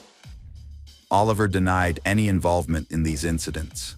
When questioned about Danielle Jennings, he claimed to be aware of what had happened to her, but insisted he didn't know her personally. The only admission he made was that he had done some work in her apartment. At that point, the police didn't have any concrete evidence linking Oliver to the crime. Before releasing him, they decided to run a check on Oliver in their database. The results were shocking. Oliver was found to have an outstanding warrant in another jurisdiction for failing to appear in court on a burglary charge. This charge was related to the theft of personal checks. Furthermore, Oliver had a long history of criminal activity, dating back to 1974. According to records from the Georgia Department of Correction, by the age of 18, Oliver had already been convicted of several serious crimes, including multiple residential burglaries, armed robbery, robbery using force, larceny, and forcing a woman into intimate contact at knife point. As a result, he spent most of his life behind bars. Oliver had a motive to harm Danielle if she caught him in her apartment, as he didn't want to go back to prison with an active warrant out for his arrest. After the police took him in, they had more time to investigate his possible role in her death. While looking into the thefts at Ashley Lake's apartments, the police got a search warrant for Oliver's apartment. Inside, they found stolen items belonging to other residents and, crucially, Danielle's wedding ring, which connected Oliver to her murder. 9 days following Danielle Jennings' death, Calvin Oliver was arrested and charged with first-degree murder and burglary. During the interrogation, investigators asked Oliver about the stolen wedding ring. He claimed that he had taken it about 3 weeks prior to her death. However, several witnesses contradicted his statement, reporting that they had seen the ring on Danielle's finger the day before her body was discovered. After being caught in this inconsistency, Oliver refused to cooperate and provide further information. At the trial, the prosecutor claimed that Oliver murdered Danielle when she came home unexpectedly and caught him in the act of stealing. Following a 5-day trial that concluded on October 13, 2000, the jury delivered a guilty verdict on all counts against Oliver. The court subsequently sentenced him to life imprisonment for Danielle Jennings' murder, plus an additional 20 years for the theft of her wedding ring. Danielle's mother and stepfather, Sherry and Philip Jennings, eventually gained custody of her son, Tristan. It was later revealed that the management of Ashley Lake's apartments knew about Oliver's criminal past, but failed to check his background thoroughly. They also didn't warn other residents when a series of thefts occurred. When this information became known, Danielle's family sued Ashley Lake's apartments. The Jennings family brought claims for negligent hiring and retention, failure to provide adequate security, and failure to warn residents, among other charges. They sought punitive damages. Following the trial, the jury returned a verdict in excess of $13 million for wrongful death and for pain and suffering. The jury also awarded $2.5 million in punitive damages, an amount later reduced to $250,000 based on the finding that there was no specific intent to harm. According to plaintiff attorneys, the complex's key policy was also flawed. Employees had access to residents' keys, and the lockbox containing the keys to the complex's 240 apartments was often left unsecured. Calvin Oliver is presently incarcerated and serving a life sentence. Hello friends, welcome to our channel. Today we're going to take a look at another horrible case with you, the case of Nicole Laub. Around 5 p.m. on August 19, 2014, a man called Portland's Emergency Services in Oregon, USA, to report a woman who had been stabbed in the chest. The victim was still alive but struggling to breathe, so the caller urged the operator to send an ambulance to the Timber Creek apartments as quickly as possible. As police officers rushed to the scene, they had no idea that the victim's final words would hold the key to cracking the case. The victim, later identified as Nicole Laub, had been receiving assistance from the couple living at the crime scene when paramedics arrived. Despite their best efforts, Nicole sadly succumbed to her injuries, but not before uttering a crucial phrase. The detectives spoke with the 911 caller, who provided a more detailed account of what had occurred. While walking down the stairs of the apartment building towards the parking lot with his wife, the man heard a scream. He turned to his right and saw a woman running towards them, shouting, "He stabbed me. He stabbed me." The woman explained to the couple that she did not know her attacker, but was able to describe him as wearing camo pants and a black hoodie. The manager of the Timber Creek apartments identified a 29-year-old colleague, Nicole Laub, as the victim. She had been working as a leasing consultant at the complex for a few weeks. On August 19th, as part of her duties, Nicole drove a golf cart around the complex to deliver lease renewal letters to residents. Each applicable resident also received a balloon tied to a package of popcorn. Based on Nicole's notes and the map found in the golf cart, detectives pinpointed the likely location of the attack to a specific stairwell breezeway at Timber Creek. They also discovered several pieces of evidence that supported this theory, including a trail of blood droplets leading from the stairwell and leaflets scattered at the foot of the stairs. During the investigation led by the Washington County Sheriff's Office, multiple witnesses came forward reporting a suspicious individual, described as a young male wearing a black hoodie and camel-colored pants, seen in the vicinity of Timber Creek around the time of the attack. By analyzing the reports and timelines of each sighting, detectives were able to reconstruct the path the suspect took to enter and exit Timber Creek. Over 20 law enforcement officers, aided by K-9 units, conducted an intensive search. The Washington County Search and Rescue Team focused on the wooded areas surrounding Cedar Mill Creek, which flows through the Timber Creek apartment complex. During the search, several items were found and sent to the lab for analysis to determine their potential evidentiary value. While the detectives did not reveal the specifics of their discoveries, they stated that they were exploring every possible scenario. The investigators were working to determine the motive behind the brazen daylight attack in an apartment complex home to over 1,000 residents. They informed Chris Laub, Nicole's husband, about the incident. Nicole already had a daughter when she met Chris, who had 2 daughters from previous relationships. The couple later had a son together after getting married. As a teenager, Nicole survived cancer and developed an interest in fitness and bodybuilding. She took part in competitions and aspired to become a coach someday.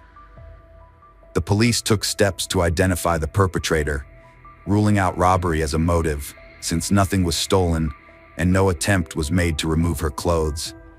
This led detectives to suspect that the attack might be motivated by personal reasons, prompting them to focus their attention on Chris, Nicole's husband. As William once wrote, "Love that transcends this world cannot be separated by it.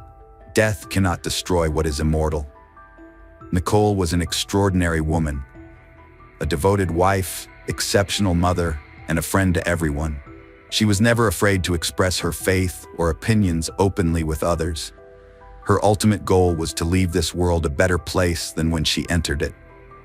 Meanwhile, during interviews with Timber Creek Apartments residents, police identified 2 additional witnesses who reported seeing a man wearing a black hoodie and camouflage pants. This couple claimed to have seen a man matching the suspect's description running across the road without looking around, approximately at the same time Nicole was attacked. The witnesses saw the man, with his hood up, running towards the houses directly across the street from the Timber Creek Apartments. Based on witness descriptions, detectives created a composite sketch of the suspect, which was promptly distributed throughout the city and featured on television news programs. Authorities urged anyone who recognized the individual, even if only slightly, to come forward with information. Detectives collaborated with their informants, seeking any information that could lead them to the murderer's whereabouts. The suspect's sketch generated several promising leads. One such lead came from a man who claimed his son was acquainted with an individual named Taylor. Allegedly, Taylor had been intimidating people with a knife recently. The police located Taylor and brought him in for questioning. During the interrogation, Taylor made some bizarre statements, leading investigators to suspect he might be struggling with mental health issues. When asked about Nicole, Taylor responded unequivocally, stating he was responsible for her death. However, his story was riddled with inconsistencies, parroting details from the news and fabricating unrelated information. Consequently, the police ruled Taylor out as a suspect. After the police released the suspect's sketch to the news, they received a new lead about a man named Nick with a prior criminal record. Although Nick bore some resemblance to the sketch, his criminal history did not involve physical harm to others. The police brought Nick in for questioning, but his behavior raised suspicions. When questioned about Nicole's case, Nick denied any involvement and requested a lawyer. Following this, the police obtained a search warrant for Nick's home, where they found a black hoodie and camouflage pants. However, the hoodie did not match the witness's description, as it featured a prominent white logo on the front. The police sent the clothing to the lab for analysis, but no evidence linking Nick to the crime was found. They also obtained Nick's mobile phone records, which showed he was not near the crime scene at the time of Nicole's attack. As a result, the police cleared Nick as a suspect, and the investigation came to a standstill. Chris Lobby spoke to reporters about the difficult time his family was going through. He couldn't shake off the thoughts of what had happened to Nicole, his mind constantly racing with unanswered questions and different scenarios. "The hardest part is not having answers," he said. The police were concerned the perpetrator might strike again, and sadly, their fears were realized. On September 13, 2014, just 3 weeks after Nicole's death, the Eugene Police Department in Oregon received a disturbing call. Eugene is Oregon's second-largest city, located about 100 miles from Portland. On September 13th, a resident was attacked while leaving a bar near Autzen Stadium after watching a game. That evening, 39-year-old Heather Miller had gone to a nearby bar to watch the game. When the game ended around 8 p.m., she decided to head home. Since the streets were almost empty, she left the bar to call a cab, but discovered her phone was out of battery. Her next move was to walk closer to the stadium in hopes of hailing a taxi. While walking along the sidewalk, she soon noticed that someone was walking behind her. Crossing to the other side of the street and turning around, she saw that the man following her had done the same. She quickened her pace, but soon felt a blow to the back of her head, which knocked her unconscious. When she regained consciousness, she found herself face to face with the criminal, who by this time had pulled off her pants in an effort to fulfill what was most likely the motive for the attack. Heather tried to reason with him. She told him she had a daughter and asked him to please let her see her daughter again, but he kept punching her regardless. Heather said that for every word she uttered, she received a punch in the face. At some point, Heather realized that her only chance to survive was to pretend to be dead. She closed her eyes and didn't move. When the attacker got what he wanted, he immediately ran away. This man severely beat Heather, but she found the strength to stand up and walk out into the middle of the road. A minute later, a car stopped and the driver called 911. Paramedics soon arrived and took her to the hospital. She was conscious and was able to talk to a detective who arrived soon after. At that time, neither she nor the detective knew that the one who attacked her was already at the police station. There's a park near the stadium where the man attacked Heather. A policeman on a bicycle was on duty there that evening. He saw a man running away, stopped him, and noticed that his hands and shoes were bloody. The officer detained him and called a patrol car, which took the detainee to the police station. Despite his age, 17-year-old Jamie Tinoco had repeatedly come to the attention of the police. At the time of his arrest, he was on probation for unlawful possession. Tinoco started using substances at the age of 12, and according to his parents, they could not control him. He dropped out of high school when he was a freshman, and just a day before the attack on Heather Meir, he was arrested for driving without a driver's license but was soon released. During interrogation, Tinoco confessed to attacking Heather.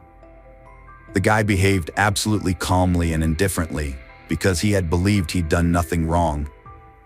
His behavior gave the Eugene Police Department reason to assume that Heather was not his first victim. The police released his photo, thinking that there might be other women affected by his actions who would come forward.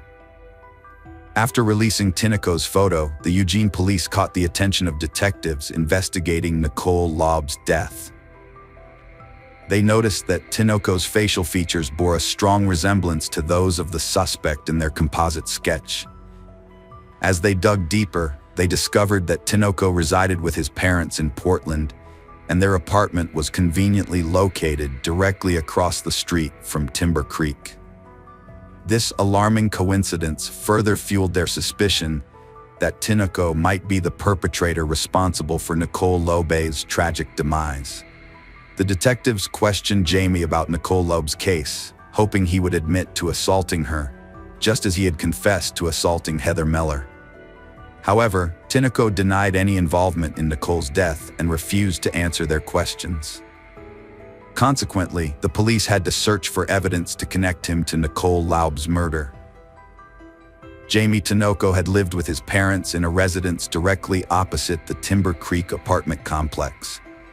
Following this, the police secured a search warrant for his parents' apartment, whereupon they discovered a black hoodie and camouflage pants in Jamie's room. These items were subsequently sent to a laboratory for analysis.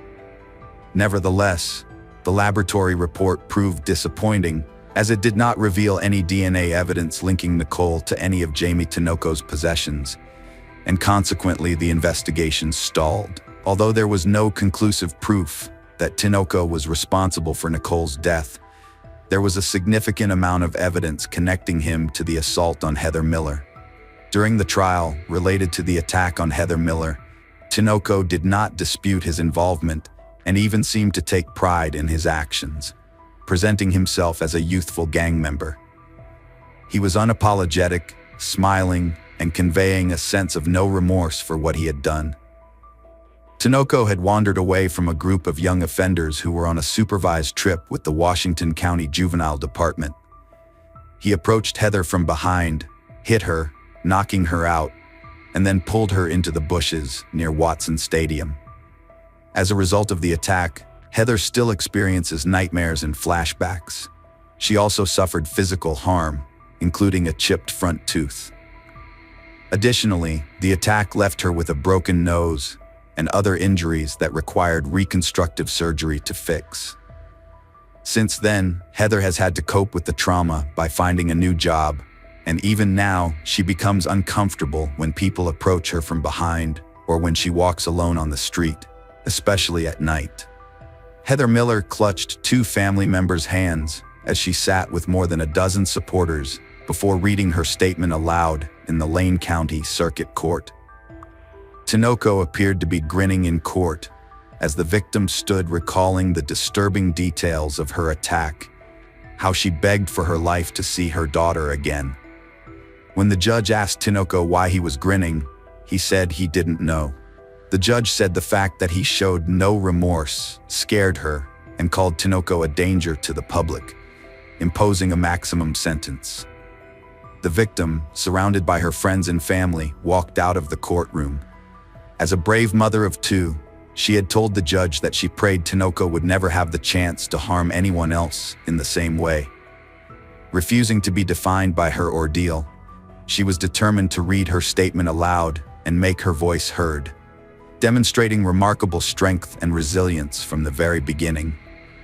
The judge was not swayed by the defense's portrayal of Tinoco as a teenager whose actions were influenced by years of substance abuse. Instead, the judge formed an opinion about Tinoco's character based on his behavior in the courtroom. Tinoco's lawyer, Chris Schaffner, requested a prison sentence of 8 years and 4 months for his client. However, when the judge gave Tinoco the opportunity to address the court, he failed to apologize, despite his emotional parents sitting just a few rows behind him. Judge Deborah Vogt sentenced Tinoco to 14 years and 2 months in prison, saying his apparent lack of remorse warranted the long sentence and that the community needs to be protected from a dangerous man. She said that by the time Tinoco is eligible to be released, he'll be in his early 30s and will have to register as a sex offender for the rest of his life. Meanwhile, investigators exploited Tinoco's exaggerated self-importance to extract a confession from him. They re-questioned him about Nicole Laub's death, suggesting that he would gain more respect from fellow inmates if they knew he had taken a woman's life. After a brief silence, Tinoco began discussing Nicole, claiming he hadn't intended to harm her. He confessed that he had wanted to stab someone merely to experience the feeling. According to him, his goal wasn't to kill Nicole, but rather to injure her. He recounted that, after crossing the street from his apartment to Timber Creek, he saw Nicole parking a golf cart and carrying a small package containing a balloon to an upstairs apartment. As Nicole ascended the stairs, he hid behind a golf cart, then rushed to the stairs. And when she returned downstairs, he took a deep breath and stabbed her. Tinoco said he chose Nicole because she looked like easy prey. When asked if he had tried to force Nicole into intimacy, as he did with Heather Meller, he replied that he was thinking about doing the same. He was going to do the same. He stated that he didn't do it only because Nicole screamed really loud when he stabbed her, so he ran away. During the reenactment of the crime, Tinoco demonstrated to the investigators how he had escaped from the crime scene. Chris Laub expressed his shock upon learning that the individual responsible for taking his wife's life was only 17 years old.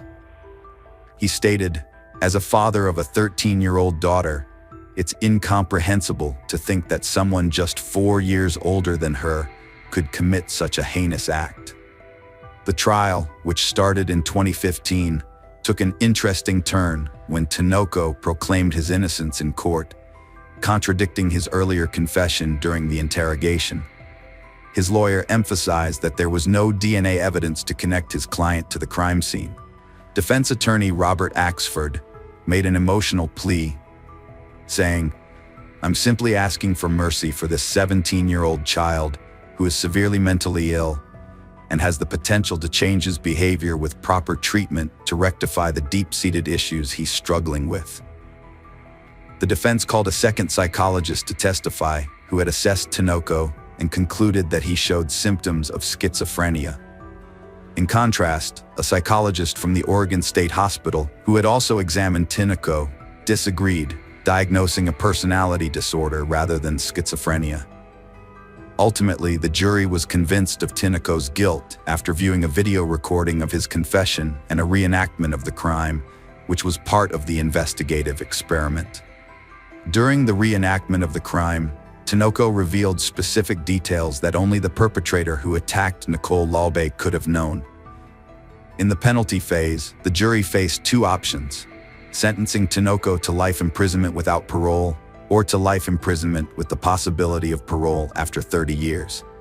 However, the jury decided that there were not enough mitigating circumstances to justify a life sentence, with the possibility of parole after 30 years. Consequently, Tinoco was found guilty on all counts in 2017. Tinoco, who was already 20 years old at the time, was standing at the front of a Washington County courtroom between his two attorneys as Circuit Judge Kirsten Thompson asked if he had any words before she officially sentenced him to life in prison without parole. He held his hands down below his waist in front of him, his mouth twitching. "I ask for forgiveness," Tinoco said. He then sat down. Chris Lobb, Nicole's husband, said Tinoco's family approached his family after the sentencing. They expressed condolences and apologized. In 2021, the Oregon Court of Appeals overturned the 2017 conviction of Tinoco. Since his trial, juvenile laws have changed significantly. Tinoco was convicted of a Measure 11 crime, but under current juvenile reforms, offenders between 15 and 17 years old are no longer automatically sent to adult court. Instead, prosecutors must request a hearing to decide whether juveniles accused of serious crimes should be tried as adults. If Tinoco is retried and reconvicted, his defense team may seek a lesser sentence. The Lobby family, including Nicole's father, Rich Jones, were shocked and saddened by the overturned conviction, knowing they would have to relive the emotional trauma of the trial. Despite the setback, Tinoco remains in prison, and the Nicole Lobb case is far from over. Hello friends, welcome to our channel. Today we're going to take a look at another horrible case with you. The case of Paige Bergfeld. Paige Bergfeld was born in Atlanta, Georgia on April 27, 1973, to Frank and Suzanne Bergfeld. She had one sibling, Craig Bergfeld. Paige grew up in Atlanta before relocating to Colorado. In 1995, she married her high school crush, Howard Ron Beigler, who was also her first love. However, their marriage ended due to disagreements about having children. While Paige was ready to start a family, Howard was not interested. Following their divorce, Paige married Rob Dixon, an ambitious businessman, in 1998. Their intense 10-year marriage resulted in 3 children, Jess, Taft, and Cole. June 28, 2007, marked the last time Paige Bergfeld was seen by her loved ones. Earlier that day, Paige had spent part of the afternoon with her ex-husband, Howard Beigler, with whom she had recently rekindled their romance. After a picnic together, they went their separate ways. Around 9 p.m., Beigler called Paige to check in on her, and she assured him she was heading home and would text him once she arrived. However, that text never came. Beigler tried calling her again the next day, but her phone went straight to voicemail, indicating it was either turned off or out of reach. This raised his concerns, and on the 3rd day, he decided to visit her apartment. What he discovered was shocking. Paige's live-in nanny informed him that she had not returned home in 3 days. Beigler immediately alerted Paige's parents and the authorities, sparking a terrifying investigation that would unfold in the days to come. Paige Bergfeld's parents, Frank and Suzanne, were devastated when their beloved daughter went missing. The police suspected foul play in her disappearance, partly because of her parents. Frank described Paige as a devoted mother who would never leave her children. Paige would go to great lengths to care for her kids, even if it meant crawling with broken limbs. Her children were her top priority, and everyone close to her knew it. Paige's brother, Craig Bergfeld, a Seattle-based plastic surgeon specializing in facial reconstruction for kids, left his home to care for Paige's children in Grand Junction, Colorado. He and his wife Claire understood that Paige's primary concern was her kids' safety and well-being, and they made that their top priority too. Seeing that Paige was a devoted and caring mother, the police were convinced that she wouldn't have simply abandoned her children and left town. They believed something must be preventing Paige from being with her kids, and they launched an investigation to uncover the truth. Mesa County Sheriff Matt Hilke began looking into the case, following standard procedure when someone goes missing. Typically, the closest people to the missing person and the last ones to see them are the first to be investigated. So the police invited Howard Beigler for questioning. Beegler was the last person to see Paige before she vanished, raising the question of whether he could have been involved in her disappearance. In an interview, Paige's father confirmed that Ron Beegler was Paige's greatest love. Paige and Ron had shared a passionate romance since high school, and after reuniting over 10 years ago, her father was certain that Beegler would never harm his daughter. Paige Bergfeld's life took a surprising turn. After marrying Rob Dixon in 1998, she fell for his charming personality. However, her father described their pre-marriage relationship as whirlwind-like. Rob's wealth from a successful business initially impressed Paige, but his post-marriage behavior became reckless, marked by extravagant spending and poor investments, ultimately leading to financial ruin. Paige took steps to improve their financial situation by starting a small preschool dance program called Brain Dance. She also began selling kitchen appliances for a company called The Pampered Chef from their home. However, Rob's spending habits canceled out Paige's efforts, causing tension in their marriage. Frank Bergfeld described Rob's unpredictable personality. While Rob could be cheerful, friendly, and lively at times, he would often become mean, condescending, irritable, and short-tempered.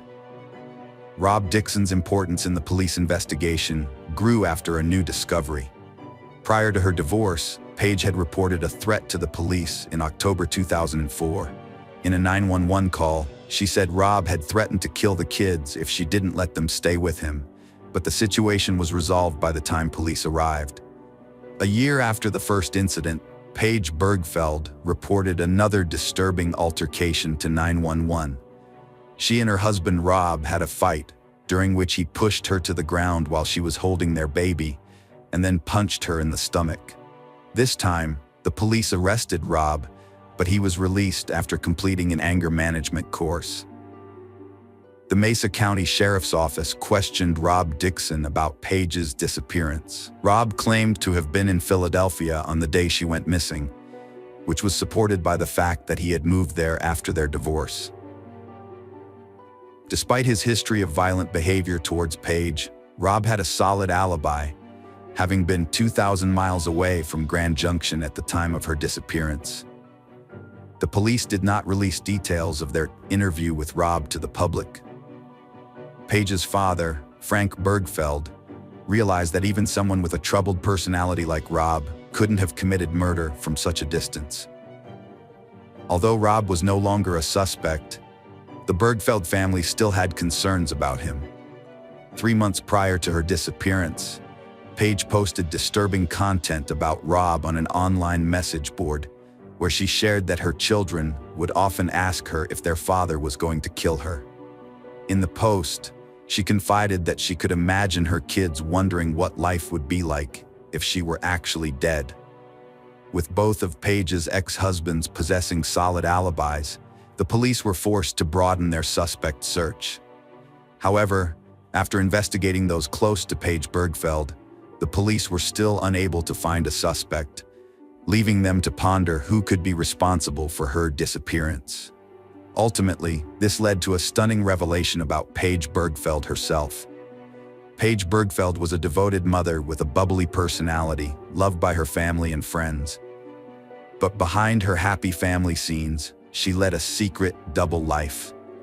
In addition to her public roles as a dance teacher and kitchen appliances vendor in Grand Junction, Paige had a hidden online persona. After her disappearance, her family discovered something suspicious on her laptop, which they reported to the police. The subsequent investigation revealed that Paige had a second, lucrative source of income as an expensive escort. Paige used the alias Carrie online and advertised services that went beyond those of a traditional escort, including nude massages and topless encounters, as suggested by provocative internet ads. Paige's family, particularly her sister-in-law Carrie Bergfeld, were shocked to discover her secret life after her disappearance. Although her family was surprised to learn that Paige worked as an escort, they seemed to understand her reasons for doing so. Paige's love for her children drove her to take on a huge responsibility as the breadwinner and provider of her family after her divorce. Her father, Frank Bergfeld, believed that this led her to make a difficult choice. Raising 3 kids alone was a massive task, and Paige was determined to give them the best life possible. Paige's parents, Frank and Susanna Bergfeld, were surprised by the way she chose to achieve her goals. In an interview, Frank said he wished Paige had talked to him about her plans, as he would have been happy to advise her about the potential risks. Although they didn't agree with her profession, Frank and Susanna continued to love and be proud of their daughter without reserve. Craig Bergfeld, Paige's brother, shared their father's view that Paige's profession was driven by her desire to provide for her children. He was aware that her dance school and kitchen appliance sales weren't lucrative enough to cover her $6,000 monthly mortgage, let alone put clothes on the backs of 3 kids. Although he suspected she had another source of income, he never imagined she would be working as an escort. Paige's ex filed for bankruptcy after their divorce. Her brother Craig thought she'd default on the large mortgage soon.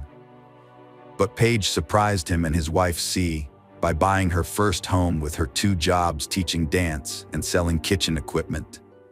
C questioned Paige about her income, and Paige confessed to having worked as a stripper before her marriage. At the age of 21, Paige resided in Dearborn and was employed at the Mile High Saloon, where she earned a substantial income of approximately $400,000 monthly. According to Paige, she ceased working as a stripper upon getting married, though it appears she didn't entirely disconnect from the industry. C surmised that Paige's prior experience as a stripper likely influenced her decision to become an escort. Mesa County prosecutor D.A. Pete Hinger revealed that, despite 20 years of experience, he had never come across a case like Paige's. He found it astonishing that someone from her socioeconomic background and with her family dynamics would be involved in such a profession. Hinger acknowledged that Paige Bergfeld embodied the ideal of a responsible and devoted mother, making her double life a stunning revelation. This discovery triggered a more in-depth investigation. Paige's parents recognized that uncovering her secrets would be crucial in determining her fate. However, as much as they yearned for closure, they were uncertain if they truly wanted to know the truth. Fluky's search team made progress, but it unsettled the Bergfeld family. Craig wasn't ready to find out what had happened to his sister, clinging to hope she was still alive. Police suspected she wouldn't return, believing it tied to her secret job. The chief district attorney, Dan Rubenstein, took charge of Paige Bergfeld's case and identified a suspect, Lester Ralph Jones, a middle-aged client of Paige's escort services. Although Rubenstein was convinced that Jones was involved in Paige's disappearance, he lacked concrete evidence without her body. A major breakthrough occurred in 2012 when a hiker discovered a body. At first, the police department wasn't certain the body found was Paige's, but after conducting necessary tests, they confirmed it was her by matching her teeth and jaw. What was surprising, however, was that Paige's body had been lying in the exact spot a hiker stumbled upon it, an area already thoroughly searched by Connie Fluky's team, yet nobody had found her. The investigators theorized that the killer must have buried Paige in a grave deep enough to evade the search party. With sufficient evidence, Don Rubenstein was able to bring in Lester Ralph Jones for questioning. Although the police couldn't determine the exact cause of Paige Bergfeld's death, they were convinced it was a violent one. Paige had suffered a fractured jaw, leading investigators to believe her attacker must have severely beaten her. Additionally, remnants of duct tape were found around the corners of her mouth, and it appeared her jaw was fractured just before her death. This discovery made the items found during the search, which Connie Fluky had organized, understandable. The items included pieces of documents scattered along the highway, some of which had Paige's name, while others had her children's names. The investigators assumed that the documents must have been thrown out of the car by Paige's kidnapper as he drove her to the spot where he eventually killed her. However, another possibility was that Paige herself had thrown the documents out of the car as a way of helping people to locate her. Unfortunately, Paige's killer, Lester Ralph Jones, was able to roam free for 5 years after her terrifying murder. Given his bad reputation, it was easy to believe that he was responsible for Paige Bergfeld's death. Don Rubenstein gathered sufficient evidence against Lester Ralph Jones during the investigation. The police discovered Paige's car on the highway, burned in a fire that was believed to have been intentionally started in the passenger seat, likely to destroy DNA samples or any incriminating evidence. Notably, the driver's seat had been adjusted to fit a taller person. Although Ralph Jones denied any knowledge of Paige's burned car during interrogation, it was found just a short distance from his workshop. Given his criminal history, including a prior felony conviction, Ralph Jones's testimony was not credible. Furthermore, a critical piece of evidence implicated him. He had contacted Paige Bergfeld using a burner phone on the day of her disappearance.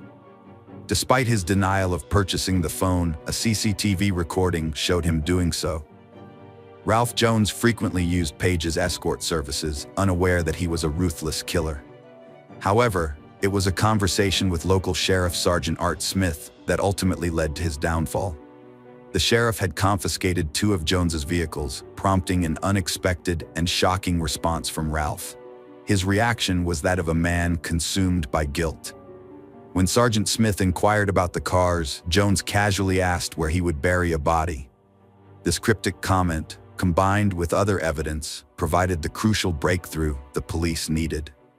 7 years after Paige Bergfeld's disappearance, in November 2014, Lester Ralph Jones was arrested and charged with first-degree murder and kidnapping. According to the arresting officers, Jones had been expecting the arrest and showed no signs of surprise. He did not ask any questions, instead calmly turning around and placing his hands behind his back. His bail was set at $2 million. In 2016, Ralph Jones stood trial, and the jury determined that although the evidence against him was circumstantial, it was sufficient to convict him.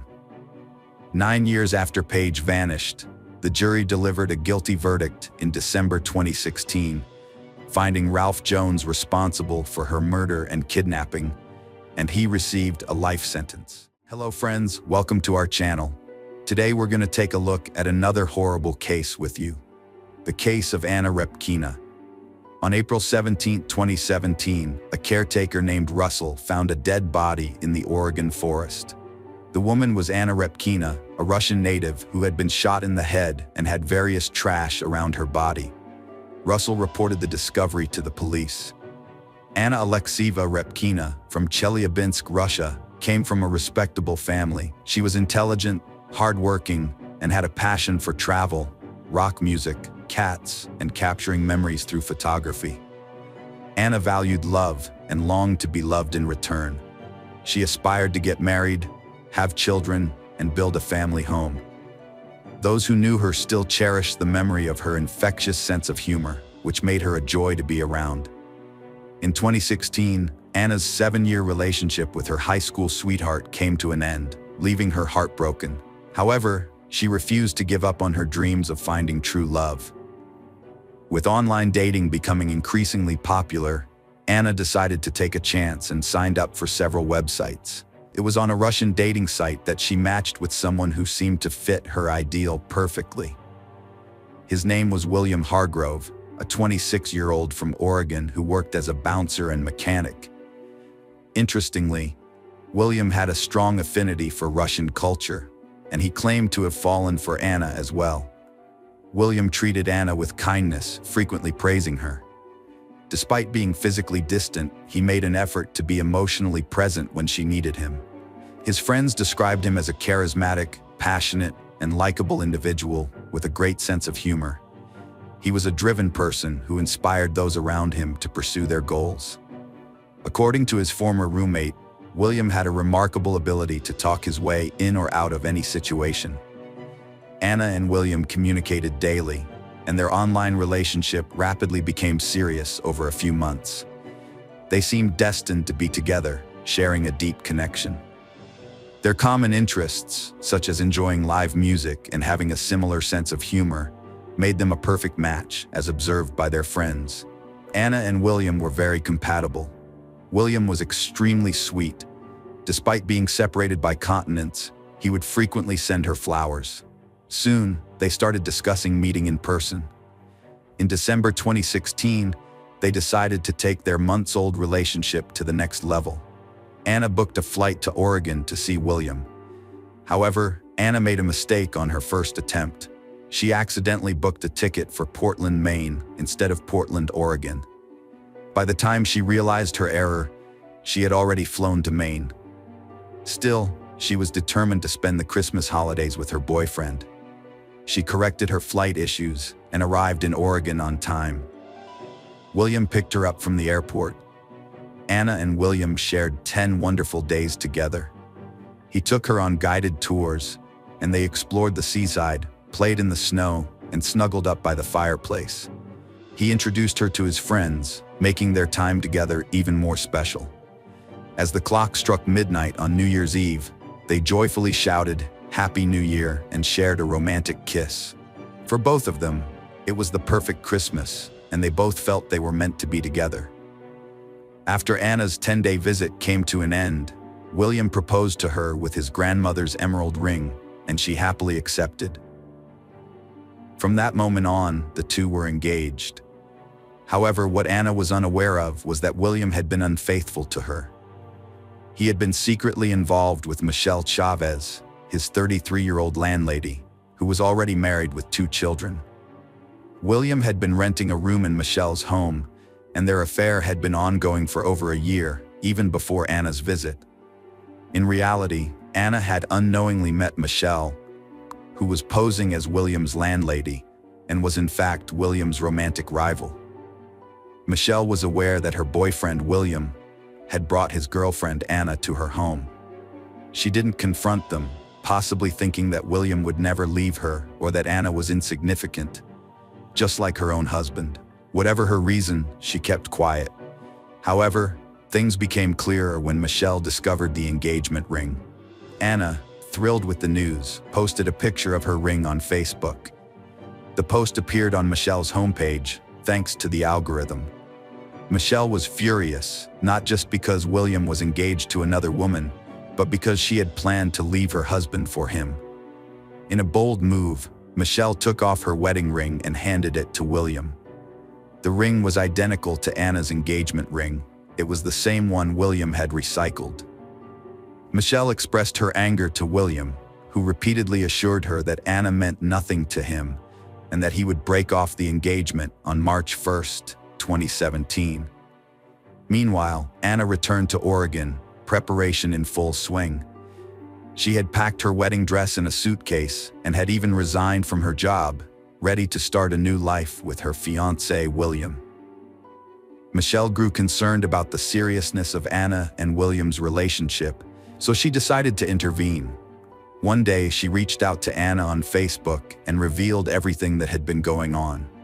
Anna then reported back to William about the conversation with Michelle.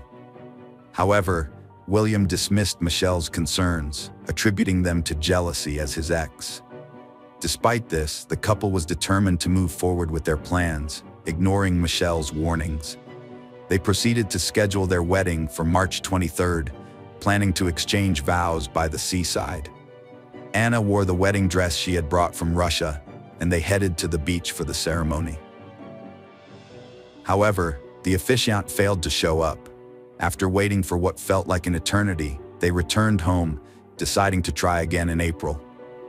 William consistently made it clear to Anna that she was insignificant to him and that he didn't love her. However, Anna refused to accept this. Michelle grew tired of the situation and decided to intervene. On April 15th, Michelle gave William an ultimatum. He had to choose between her and Anna. He couldn't continue to lead both women on. Michelle also issued a stark warning. If Anna wasn't gone by April 20th, she would take drastic action.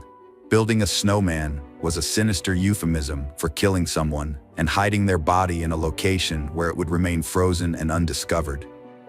After Michelle clearly expressed her feelings to William, she was unable to reach him. She assumed he had chosen Anna over her. The next day, Sunday the 16th of April, Michelle left voicemails for William in an attempt to convey her emotions. However, William called Michelle to inform her that he was single again, having ended his relationship with Anna. The breakup was messy, but Anna was in the process of returning to Russia. As it happened, William's car had collided with a deer, leaving him stranded at the Ali Murtal store. He asked Michelle to meet him there, which she agreed to, despite being in the middle of a family gathering on Easter Sunday. Michelle left her family's house and drove to the store, where she and William reconnected. They celebrated their rekindled relationship by having sex in William's car on the 17th of April. Anna's body was discovered in the forest at the start of the investigation into her death. The investigators had no idea who she was, as there was no identification on her, and she had only been in the state for about a month. There was no sign of a murder weapon, only litter scattered around her. However, among the trash, a clear plastic bag caught their attention, containing a KFC receipt, an empty Pepsi cup, and a KFC chicken bag. The KFC receipt was the crucial piece of evidence, bearing a date, time, and debit card number.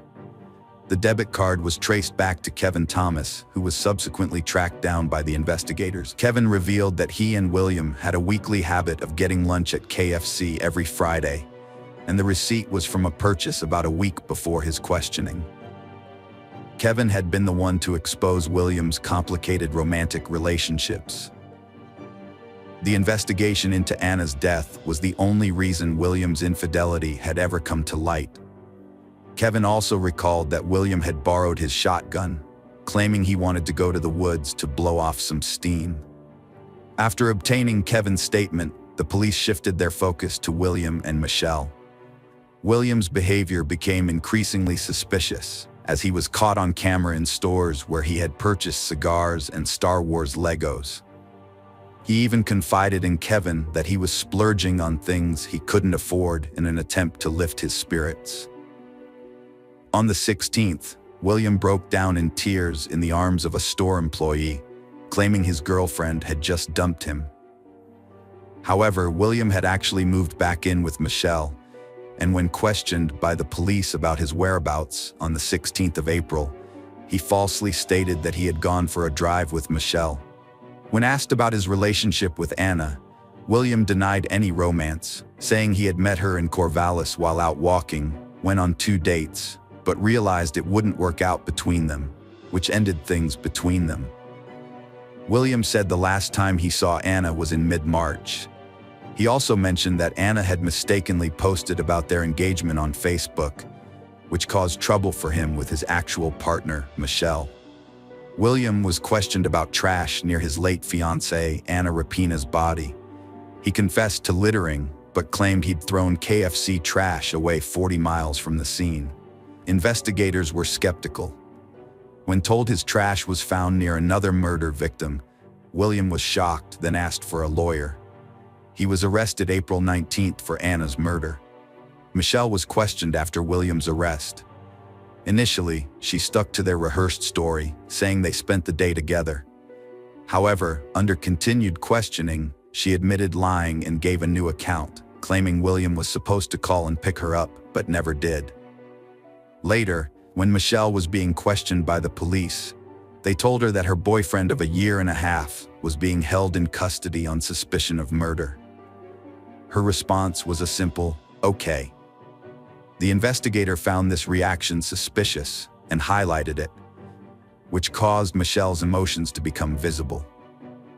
She started to whimper and attributed her initial lack of reaction to being in a state of shock. William Hargrove was facing trial in October 2019 for murder, identity theft, and 2 counts of theft, charges that were filed in June 2018. The prosecution sought to have William convicted on all counts, while the defense argued that he was innocent and that Melissa, his burnt lover, was the actual perpetrator. However, the prosecution presented strong evidence against William, highlighting his motive and guilt. It was revealed that William had a second lover, Michelle, who was pressuring him to choose between her and Anna. Furthermore, evidence showed that William had driven with Anna, and his cell phone records placed him near the scene of the crime on the day of her murder at 4:30 p.m. on Logging Road. The shotgun used to kill Anna was found in William's car with only his fingerprints on the weapon. Moreover, despite claiming to have no involvement in Anna's death, William was caught using her money to pay off his car insurance, make ATM withdrawals, and go shopping. The prosecution alleged that William had taken Anna to the forest, shot and killed her, and then used her money to pay off his debts, all because he was choosing between Anna and Michelle. The defense argued that their client was innocent and pointed to Melissa as the prime suspect. According to them, Melissa had motives to harm Anna, having previously threatened to build a snowman with her. Furthermore, Melissa's cell phone had been found on the Logging Road just weeks before Anna's murder, suggesting she had likely been in the area to plan the crime. When searched, Melissa's house yielded Anna's cell phone, which implicated her further.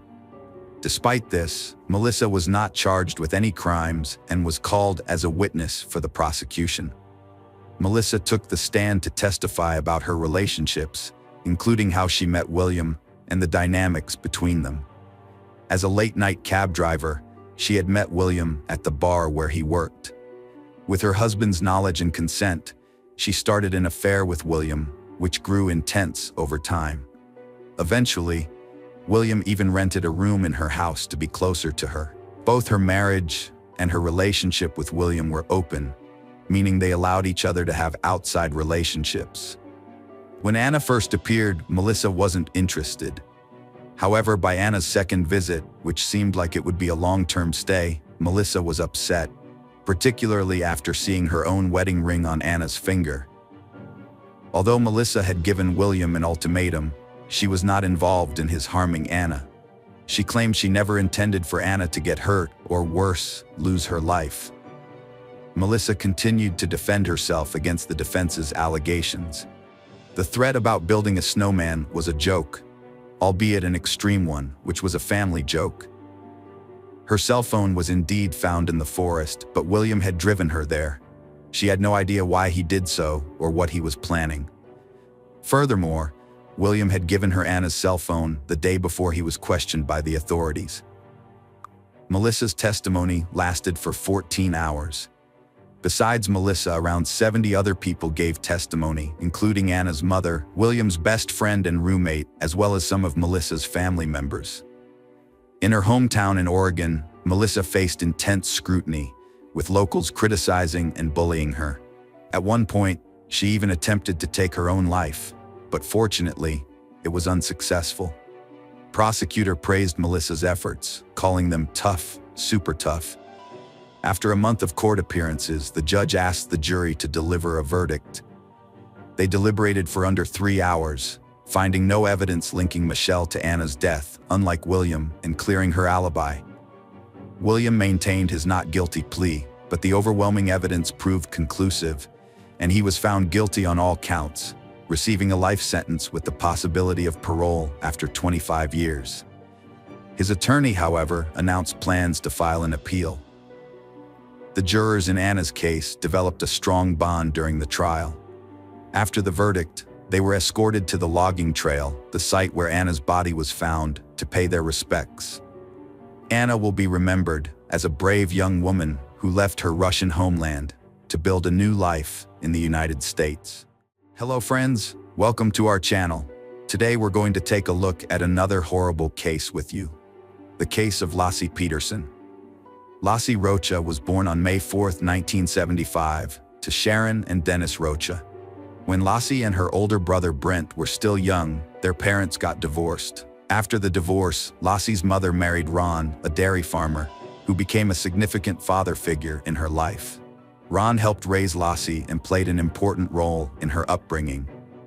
With her cheerful and outgoing personality, Laci was known for her bright smile and bubbly nature. She loved talking to people and was always eager to engage in conversations, which made her a natural attention seeker.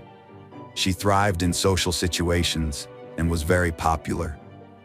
Growing up on a dairy farm with her stepfather, Laci developed a strong connection with nature. She spent a lot of time exploring and enjoying the outdoors. One of her favorite activities was gardening with her mother, which brought them both a lot of joy and fulfillment. As a teenager, Lacey attended Thomas Downey High School and was a cheerleader. Her outgoing and bubbly personality made her a perfect fit for this role. She became very popular at school and made a lasting impression as the ideal cheerleader. After graduating from high school, Lacey went on to attend California Polytechnic University, where she studied ornamental horticulture. Her passion for plants and wildlife inspired her to specialize in this field. While at Cal Poly, Lacey regularly visited her friend who worked at a restaurant in Morro Bay. That's where she met Scott Peterson, a co-worker of her friend. Lacey was instantly attracted to Scott and soon found herself smitten. She decided to take the initiative and gave him her phone number. Scott quickly got in touch with Lacey, and they instantly clicked during their first conversation. After some anticipation, Scott asked Lacey out on their first date, a deep-sea fishing trip. Unfortunately, Lacey got seasick during the outing. Despite the unfortunate start, Lacey and Scott continued seeing each other, and their relationship became more serious over time. They eventually decided to live together. Before meeting Lacey, Scott had ambitions of becoming a professional golfer, but as their relationship progressed, his priorities changed, and he opted to focus on a business career instead. In 1997, Lacey graduated from California Polytechnic State University, followed by Scott's graduation the next year. This marked a significant turning point in their lives, filled with promise and potential. On August 9, 1997, the couple exchanged their wedding vows in Avila Valley, San Luis Obispo County, surrounded by a picturesque resort setting. They celebrated their love and commitment to each other. After getting married, Lacey and Scott launched a new business venture by opening The Shack, a sports bar in San Luis Obispo, California. Although business was initially slow, the couple eventually saw a steady increase in customers, with weekends often being particularly busy. After several successful years, in 2000, Lacey and Scott made the difficult decision to sell The Shack. Despite the bar providing a steady income, they decided it was time to explore new opportunities. Following careful consideration, they finalized the sale and relocated to Lacey's hometown of Modesto, California. In Modesto, Lacey and Scott bought a beautiful 3-bedroom, 2-bath home in a high-end neighborhood. Lacey took on a part-time job as a substitute teacher, while Scott worked for a European fertilizer company. As a devoted and dedicated partner, Lacey focused her time and energy on being the best wife possible for Scott, mastering cooking, cleaning, and being attentive, ensuring their home was always warm and welcoming. In 2002, the couple received wonderful news. They were expecting a baby. The due date was set for February 10, 2003, not 2023.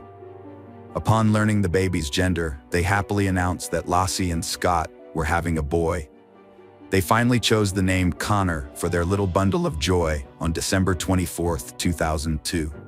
Scott said he left the house at 9:30 a.m. to go fishing at the Berkeley Marina. At that time, Lacey had a lot of things planned, according to Scott. She was watching Martha Stewart on TV, getting ready to clean the floor, bake Christmas cookies, and walk their golden retriever Mackenzie at the park. However, around 10:30 a.m., one of their neighbors found Mackenzie wandering around outside their home. The neighbor took Mackenzie back to Scott and Lacey's house and left her in the backyard. When Scott got back home that afternoon from fishing, he said the house was empty. Mackenzie was in the yard, but there was no sign of Lacey. Her car was still parked in the driveway. Scott claimed that after he got home, he took a shower and washed his clothes, which had gotten dirty and wet from fishing. After Scott finished his shower on Christmas Eve, he realized Lacey was missing. As he grew more worried, he decided to call Lacey's mother and stepfather, Sharon and Ron. Unfortunately, neither of them had heard from Lacey all day, and they were getting worried about her safety too. As time passed and Lacey remained missing, Scott and Sharon decided to report her disappearance to the police around 6 p.m. They stressed to the police the urgency of finding Lassie, given her 7-month pregnancy with their baby Connor. During questioning, the police asked Scott about his whereabouts and activities on the day his wife vanished. According to Scott, he went fishing at the Berkeley Marina, approximately 90 miles from their Modesto home. However, the police would later reveal that they suspected foul play in Lassie's disappearance from the start of their investigation. Initially, the police did not treat Lassie's case as suspicious, despite the family's concerns. As the search for Lassie continued, her family publicly defended Scott. To outsiders, Scott and Lassie appeared to be an ideal couple, making it difficult to imagine Scott capable of harming his pregnant wife. As the investigation into Lassie's disappearance continued, the police became increasingly suspicious of Scott. Almost a month after Lassie vanished, the police made a startling discovery about Scott Peterson. Their investigation revealed that he had had 2 extramarital affairs and a long-term relationship with a woman named Amber Fry while still married to Lassie. Amber Fry got in touch with the police on December 30th, 2002, after finding out that Scott was a suspect in his wife's disappearance. She informed the police that she had been having an affair with Scott, who initially presented himself as a single man when they first met on November 20th, 2002. However, 2 weeks prior to Lassie's disappearance, Scott confessed to Amber that he was a widower and that this Christmas would be his first one without his wife, which was a different story from what he initially told her. The police were shocked by this information and began to suspect that Scott may have already decided to murder his pregnant wife. To gather evidence against Scott, the police asked Amber to make a recorded phone call to him, hoping to capture a confession on tape. The police informed Lassie's family about Scott's infidelity. It was not until they showed her a picture of Scott with Amber that Lassie's mother, Sharon, finally accepted Scott's guilt in Lassie's murder. Lacey's family stopped supporting Scott in the search for her after learning of his affairs. The massive search effort involved multiple resources and over 900 volunteers. At a press conference, a police officer doubted she left voluntarily on December 24th. The media frenzy focused on the story of a devoted wife and daughter vanishing on Christmas Eve. After Lassie disappeared on December 24, 2002, a $25,000 reward was initially offered for information leading to her safe return. As time passed with no leads, the reward was increased to $500,000 to raise awareness and gather more information. Posters of Lassie were displayed prominently in Modesto, California, and a website was created by one of her friend's husbands to spread the news. Months later, on April 13, 2003, a couple walking their dog in the Richmond's Point Isabel Regional Shoreline Park made a horrifying discovery. They found the decomposing body of a male infant. The next day, another person found the body of a pregnant woman on the east side of the Bay Shore, about a mile away from where the baby was found. On April 18, 2003, DNA tests confirmed that the bodies were indeed Lassie and her unborn son, Connor. Lassie and Connor were laid to rest at Wood Cemetery. The Associated Press later discovered that the autopsy revealed disturbing details about Lassie's body. She had suffered 2 cracked ribs, her upper torso had been emptied of internal organs, and her head and limbs were missing.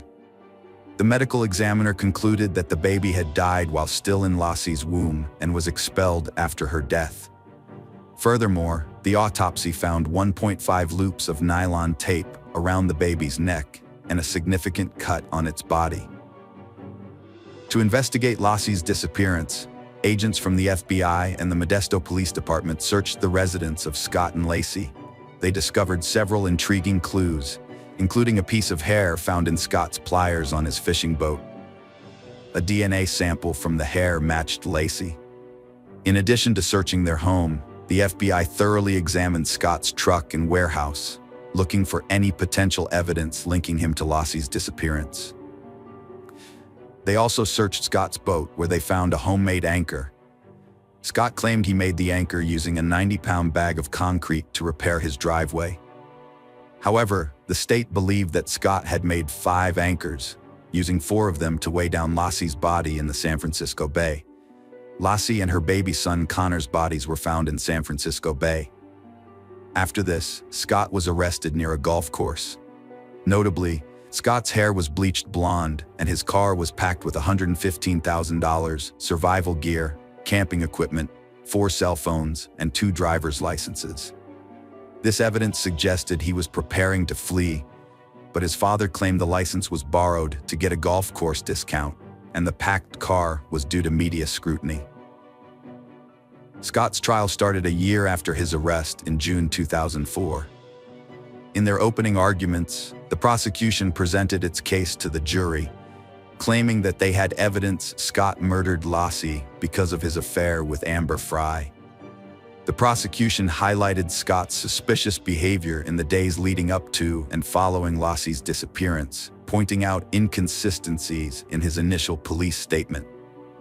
At first, Scott told police he was fishing, but later told others he was golfing. The prosecution also emphasized Scott's request to police about whether they had used cadaver dogs to search a park where Lassie walked their dog, suggesting he was aware of a potential crime scene and trying to cover his tracks. In response, Scott's defense attorneys presented a strong counter-argument. They argued that just because Scott had a history of infidelity, it didn't necessarily make him guilty of Lassie's murder. They claimed it was unlikely Scott would risk everything for someone he had only gone on 4 dates with. The defense also proposed that Lassie's hair could have been found in Scott's boat due to a previous visit to the marina with him. During Scott's trial, 2 relatives of Lassie's provided testimony and reported that Scott displayed no emotional response during the period when his pregnant wife was missing. A real estate agent also testified, stating that Scott approached her in January, 1 month after Lassie's disappearance, attempting to sell the couple's home. Furthermore, a car salesman testified that Scott traded in Lassie's vehicle after she vanished. The state regarded all of this as evidence of Scott's guilt. Amber Frey took the witness stand and discussed her affair with Scott. The jury listened to secretly recorded phone calls between Amber and Scott, including one made after Lassie's disappearance in which Scott falsely claimed to be in Paris, when in actuality he was attending a vigil for his missing wife. A hydrologist testified that Lassie's body could have been dumped where Scott claimed to be fishing. The defense argued there was no credible evidence linking Scott to the crime, suggesting someone kidnapped Lassie, held her until she gave birth, then dumped both bodies in the bay. During Scott's trial, a juror was dismissed and replaced with an alternate due to misconduct. This juror had conducted unauthorized research on the case, violating legal procedures. Furthermore, the foreman also requested to be removed from the case, citing concerns about maintaining a fair and just trial. On November 12, 2004, a California jury found Scott guilty of 2 counts of murder. Specifically, he was convicted of first-degree murder for the killing of his wife Lassie and second-degree murder for the killing of their unborn son Connor. Notably, Lassie's murder was classified as first-degree murder with special circumstances due to the involvement of the fetus, making Scott eligible for the death penalty. After Scott's conviction for the murders, the trial entered its penalty phase, which focused on determining the appropriate punishment. The jury had to consider various factors, including Scott's criminal history, any circumstances that might increase his punishment, aggravating circumstances, and any circumstances that might reduce it, mitigating circumstances. The jury unanimously agreed that Scott should receive the death penalty. Following the jury's verdict, the judge reviewed the evidence and confirmed their decision. He noted that Lassie's murder was particularly cruel, uncaring, heartless, and callous, which justified the death penalty. As is automatic in such cases, Scott's sentence was appealed, and his case was subsequently heard by the California Supreme Court in June 2020. During the appeal, Scott's defense team raised several arguments. They claimed that some potential jurors were improperly dismissed, that the trial judge should not have allowed 2 jurors to visit Scott's boat, and that the trial should have been moved to a different county due to concerns that many potential jurors had already made up their minds about Scott's guilt before the trial began. However, the state countered that there was no evidence to suggest any jurors were unfairly dismissed, and that none of the 12 jurors who decided Scott's fate had shown any bias. In August 2020, the U.S. Supreme Court upheld Scott's conviction but overturned his death sentence. In 2021, the judge resentenced Scott to life imprisonment without parole. Consequently, Scott was moved from San Quentin State Prison, where he had been on death row, to Mule Creek State Prison in Ione, California, as per the judge's order. President George W. Bush signed the Unborn Victims of Violence Act in 2004, with Lassie's family present. The law, also known as Lassie and Connor's Law, protects unborn children from violence, recognizing them as separate legal entities from their mothers and making it a crime to harm or kill them. Hello friends, welcome to our channel.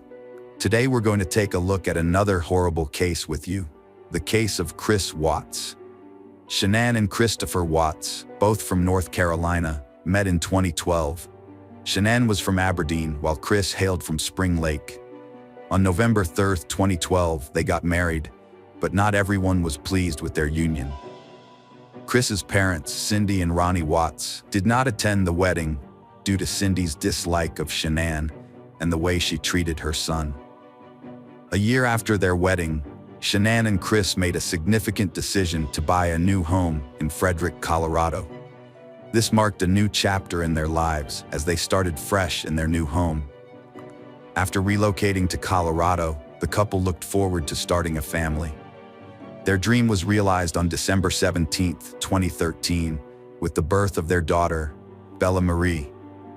2 years later, on July 17, 2015, they welcomed their second daughter, Celeste Catherine, affectionately known as Cece. Shanann was diagnosed with lupus at a young age, a chronic autoimmune disease that affects various parts of the body. The immune system mistakenly attacks healthy cells and tissues, producing autoantibodies that target and destroy them, leading to inflammation and tissue damage.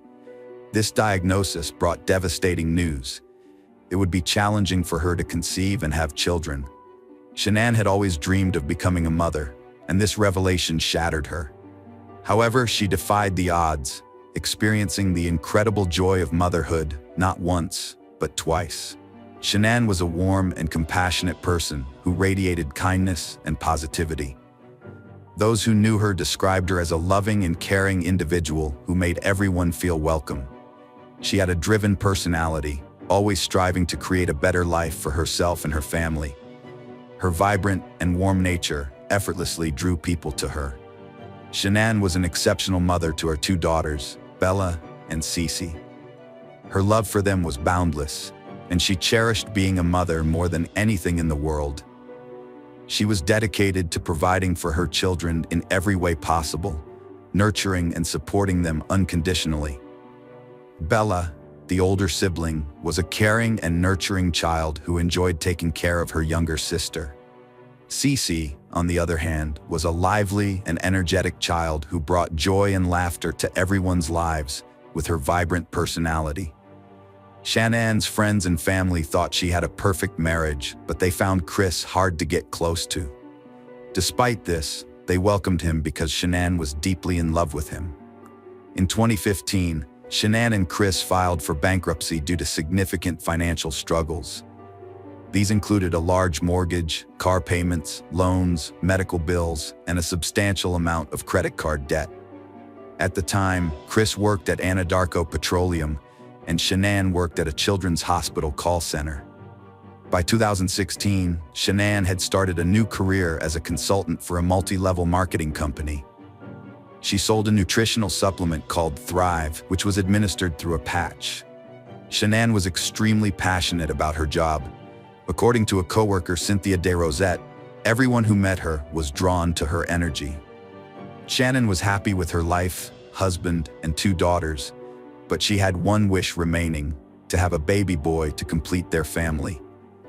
In spring 2018, she got an unexpected but pleasant surprise when she found out she was pregnant for the third time. This news filled her with excitement and anticipation. After further tests, Shannon discovered she was having a baby boy. Shannon and Chris were overjoyed, and they chose to name their baby Nico. When Bella and Cece, Shannon's daughters, heard they were going to be big sisters, they were thrilled. During the summer of 2018, Shannon, who was pregnant with Nico at the time, visited her family in North Carolina, while Chris remained in Colorado for work. Shannon took her daughters, Bella and Cece, to visit Chris's parents, Cindy and Ronnie. Despite her strained relationship with her in-laws, Shannon wanted her daughters to spend time with their grandparents. When they arrived, Cindy prepared a snack for Cece despite knowing about her peanut allergy, which Shannon had warned her about. Cindy still served Cece a snack containing peanuts, which deeply upset Shannon. She felt that Cindy had recklessly endangered Cece's life. While visiting family in North Carolina, Shannon noticed a strange change in Chris's communication with her. He stopped responding to her messages and calls, leaving her confused and puzzled. When she asked him what was going on, Chris explained that he had taken on more responsibilities at work due to new employees, but assured her it was nothing to worry about. On July 31st, Chris flew from Colorado to North Carolina to spend the week with Shannon and their two daughters, Bella and Cece. The girls were thrilled to see their dad, and as Chris stepped off the plane, they rushed to him, beaming with excitement. Chris hugged them tightly, but his greeting to Shannon was different. Instead of a kiss, he simply nodded at her. Shannon felt deeply hurt by Chris's distant behavior and was unable to hide her emotions. She texted a friend, confessing her growing concern and sadness. She felt like Chris had changed somehow, and she barely recognized the man she had married. Her words were filled with a mix of sorrow and confusion. Shannon texted her friend to say that her husband Chris was refusing to talk to her, even though they were in the same room. Instead of speaking directly, they were communicating through their phones. Shannon shared a photo with her friend that showed her and Chris sitting on separate couches facing away from each other. In her texts, Shannon confided in her friend that she suspected Chris might be interested in someone else.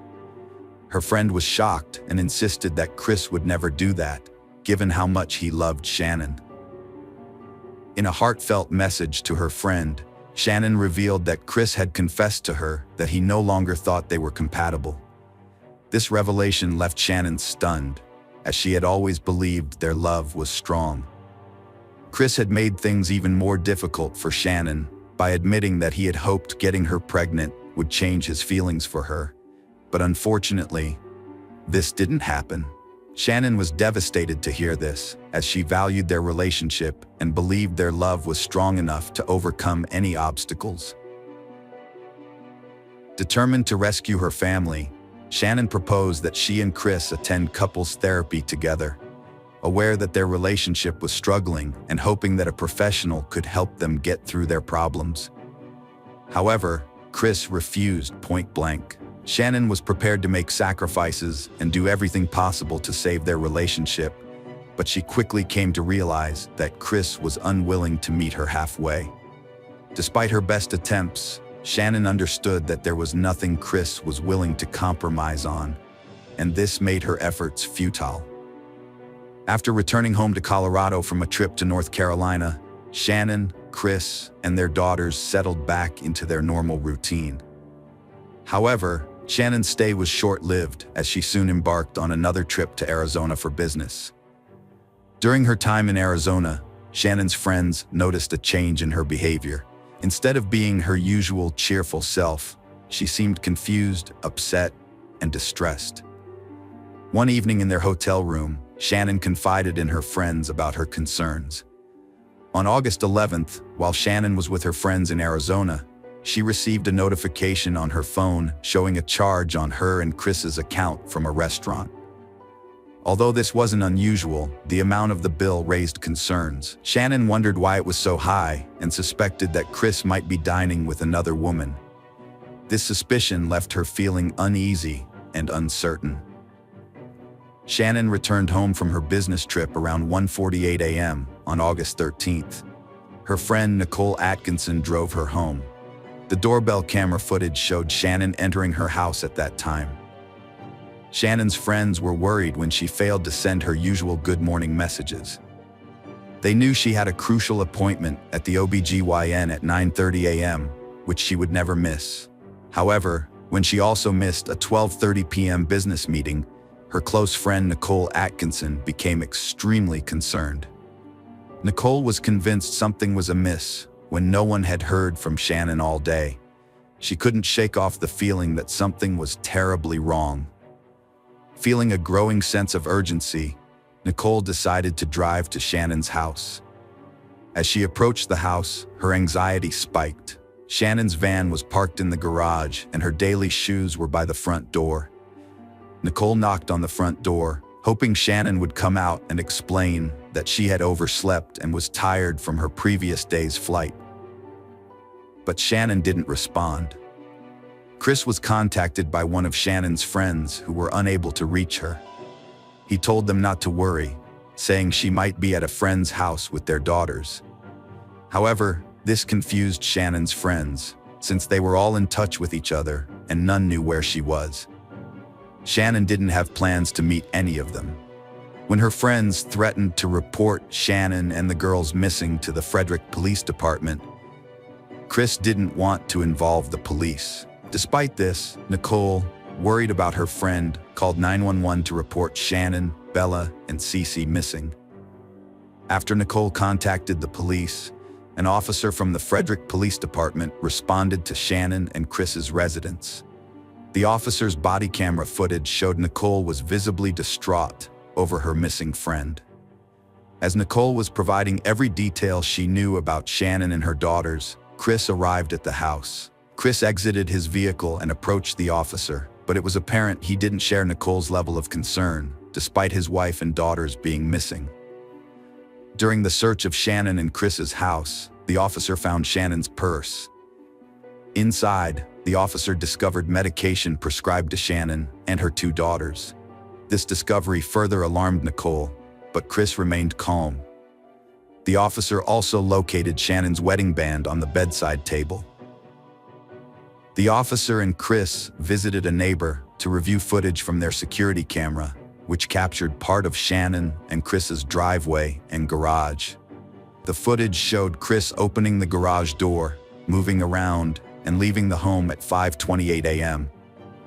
As they watched the TV footage, Chris's demeanor began to shift. He grew nervous and fidgety, seemingly uncomfortable with what he was seeing on screen. Even his neighbor noticed Chris's strange behavior. When Chris left the house, the neighbor discreetly confided in the officer, expressing doubts about Chris's behavior, stating that he didn't think Chris was acting normally.